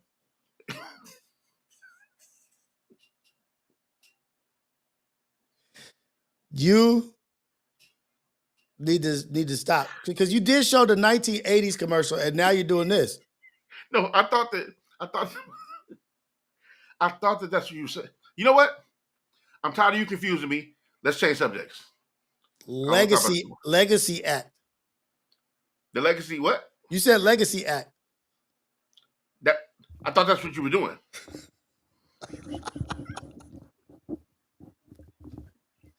Woo-wee. Shout out to everybody in this world. I'm going to shout out to everybody in this world. Junior Olympic, Special Olympic, everybody. Everybody is amazing. You guys, everybody deserves the right to not be laughed at and to compete. And I just want that to be said. And shout out to everybody, man. And I think if they would have been around when my cousin was coming up, Bears and who? He would have been in probably something too. He probably Bears and who? If they would have had Special Olympics back in the day. I think it might not have been a long time ago. But my cousin Stevie, he was vicious. Why would he be in that? The Special Olympics? Because he was Down syndrome. Oh, I didn't know that. Okay. Wait, when did they start the Special Olympics? I'm not exactly sure. I don't know. Did y'all vote it in? When did Special Olympics start?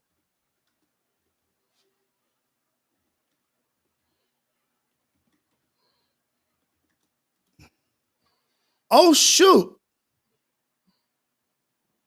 Take a guess when you think it started. 1856.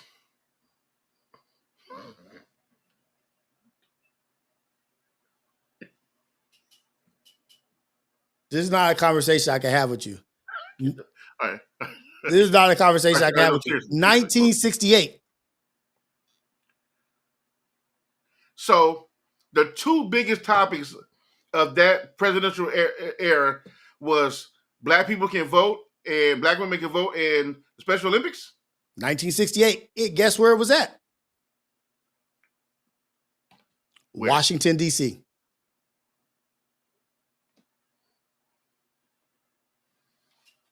The first. Shout out to America. Do they have that on video? Let me see. The first Special Olympics, right? Eunice Kennedy Shriver founded it. Did you know her? I don't know her. Why not? That's the first time I heard of her name. Oh, Eunice right here. Mm-hmm. In the 60s, a lot of work was being done. In July. Wait. Oh, we just passed the anniversary, July 20th. Passed the anniversary, what 5 days ago? It's June right now. Oh, this one's coming up. Are you going to do anything to celebrate? What? For Special Olympics, the anniversary. That would be dope. Yeah, like a shirt or something? That would be freaking dope. That would be. Wait, what day is it? Should we do a special pod? I would do a commemoration pod. Wait, that'd be it dope. says February 20th. What Why day you is that? say July? It is July. No, August 2nd, 1968, in Washington, D.C. On July 20th, 1968, Eugene Kennedy gave the inaugural change to the athlete. Wait, so what happened that day then? I think that would be dope. I'm in Something support of happened on your July 20th, idea. 1968. On July 20th, 1968, Eunice Kennedy Shriver gave the inaugural charge to the athletes at the first International Special Olympics Summer Games. That's the first Olympic Summer Games happened on July 20th. July 20th. Yeah, it is July 20th. In Chicago, Illinois. Mine says August 2nd, 1968, Washington, D.C., but then down here it says, okay. Was that when you was there? I wasn't even born. Wait, when was this? 1968. How old are you? 44. 43. Oh, damn, my bad. I was off by a few years. I'm sorry. Ah, man. Maybe we could get you involved and have you rolling around somewhere. In what? The ground? Wait, you mean for what? The inaugural? This is any kind of competition. What kind of competition are you talking about? Maybe roll Lucc down the street. Yeah. But who else would compete? Michael Whitbear. Who else would compete? Other weight enhanced people. First of all, I like that. That should be the new thing. Weight enhanced. Yeah. We might have something here. We might have something here, ladies and Hey, gentlemen. you know how like they wrote like back in the day they used to roll the tires down the street. They would hit it with a stick. Yeah. Here's the funny part. The acronym is WE.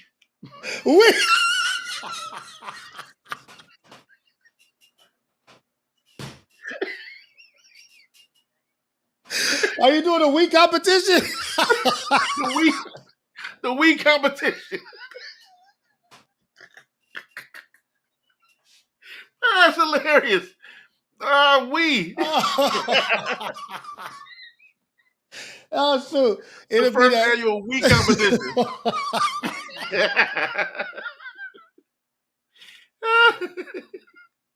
Hey, you ever That's seen the hilarious. one where they chasing the cheese down the hill?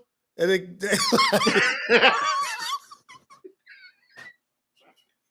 they just have WE people rolling down. The big wheels of cheese. WE is hilarious. That motherfucker Lucc rolled the hell out that hill. WE.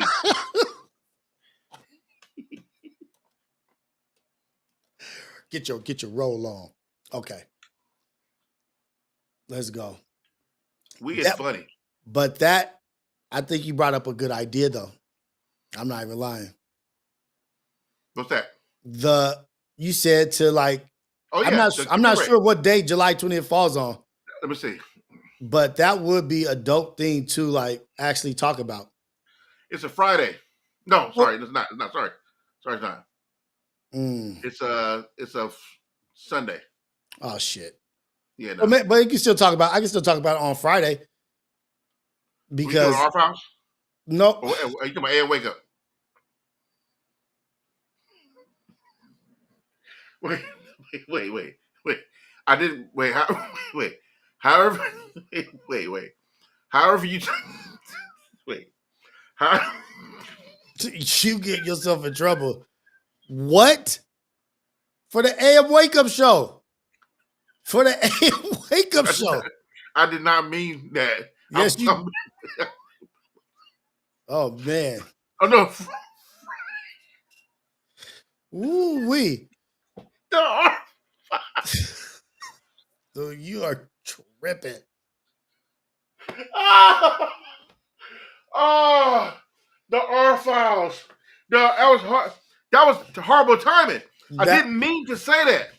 I meant because Friday is your slot for what shows? Friday is the Wake Up Show. And That's all I have scheduled, really. Just the AM I Wake thought Up the R Show. files is on Fridays. Oh, the R-Files is on Friday. This Friday. Yeah. Unless you want to do it today. I was going to ask you if you want to do the R-Files today or tomorrow or on So Friday. we're not doing the R files now? You know what? Look. Hey, no. Look. First of all, we gotta stop. Look. Who is we? Wait a minute. Wait a minute. Oh, shit. Waiting hands hasn't stopped. Like, oh, shit. Who is we? Oh, I'm crying. Oh, Yeah. So look, let's get you off this topic because you're getting yourself in trouble. No.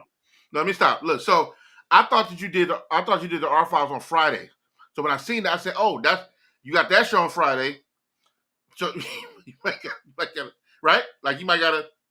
Yes, But you said, "Oh, the wake up show." I forgot. Oh, I forgot you do that every day. but I'm surprised that you just didn't say the wake up show just to. But you know what? A little insensitivity there. But there's nothing that we can't learn and be educated about. So let's move on from this. We'll educate you on this off camera. It's off camera. You're not doing anything purposely. But our files, speaking of our files, Yes. has nothing to do with today and what we were talking about.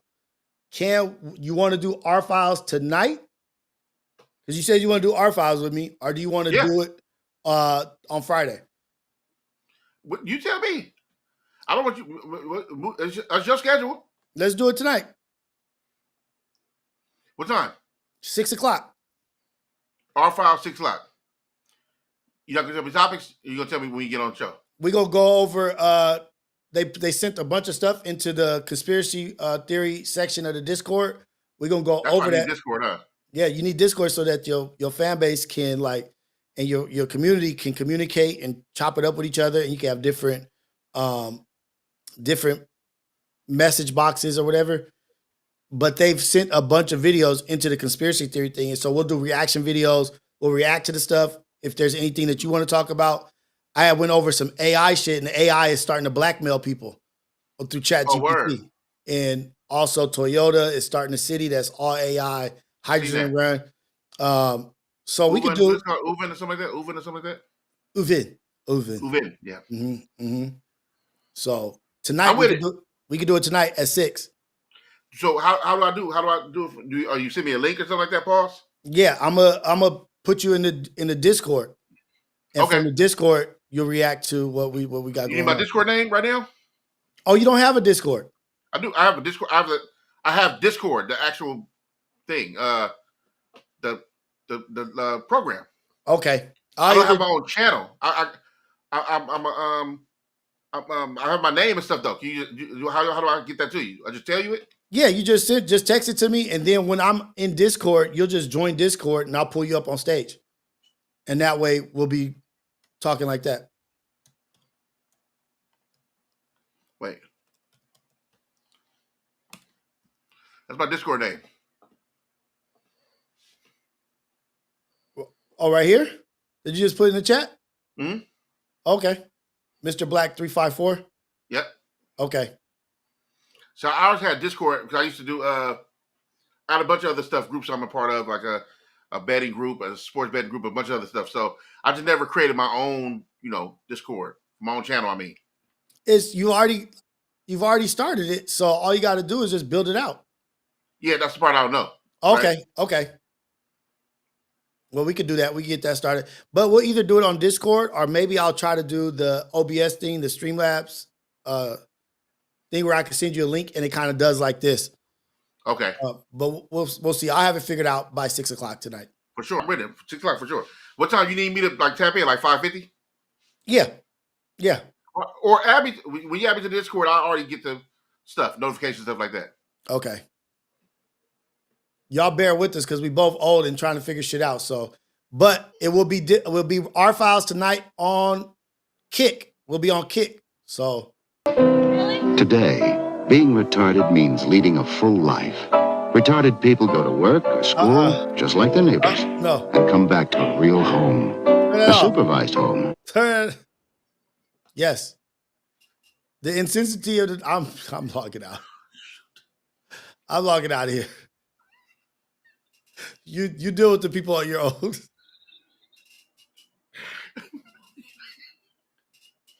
Hey.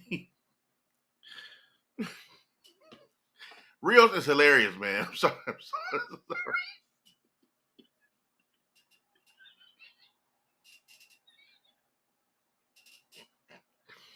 Oh, I gotta chill. That's crazy.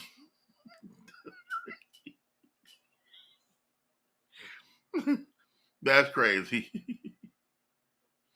Hey, man, I appreciate y'all hanging out with us today. Hey, first of all, who didn't like and subscribe though? Like, which one of y'all was hanging out here for the first time? You didn't even like and subscribe. Who didn't do that? Like, I thought we had a good time today. we found out a couple of things. Let's talk about a couple of facts, right? Rios was in a Special Olympics, right? As a junior, right? He was gonna play some footage. He sent me the wrong footage. We couldn't get the footage done. We were trying to commemorate on July 20th for his anniversary. Technically, it's the first Special Olympics anniversary that was done on July 20th, 1968. So to show our love and so our support for Rios, then we were going to have a commemoration thing coming up. Now I got into a little clash because the Special Olympics is coming up, and then he has a show called the R Files, and we don't want to confuse the people on the membership because I don't want people that come to see our show about the Special Olympics to go to the R Files show, and then people that come to the R Files show who want to see Special Olympics go to the, you know what I'm saying, or or vice versa. I don't want to confuse people, so we still figuring all that out. We figuring all that out. So me and Ria's going to get that together, and then we'll figure it out, whatever. But I was so happy he I think that's the big thing about Relatable. We let our hair down here, and we feel we're so vulnerable and transparent that he felt. I mean, he's been positive for a long time, every day, and he felt like so comfortable, especially in the way I converse. I'm sort of like I don't like to call myself an expert, but some people keep throwing the word around, right? So we're sort of like an expert. So when I have these talks with people, and they feel like I feel so comfortable. Safe space is what they call it. So I make safe spaces for people. And in this comfort, he felt like today, I feel like I want to tell the people that, yes, Rios, that's him saying that, Rios was in the Special Olympics. And I'm not ashamed to say anymore because I've been hiding too long, right? And for me, I'm like, why would you hide that? I don't think nothing's wrong with that. I think that I commend you for being honest and telling your story the way you told it. I think the genius part of it is that the fact that we didn't know, right? So though some of y'all laughed at the commercial, right?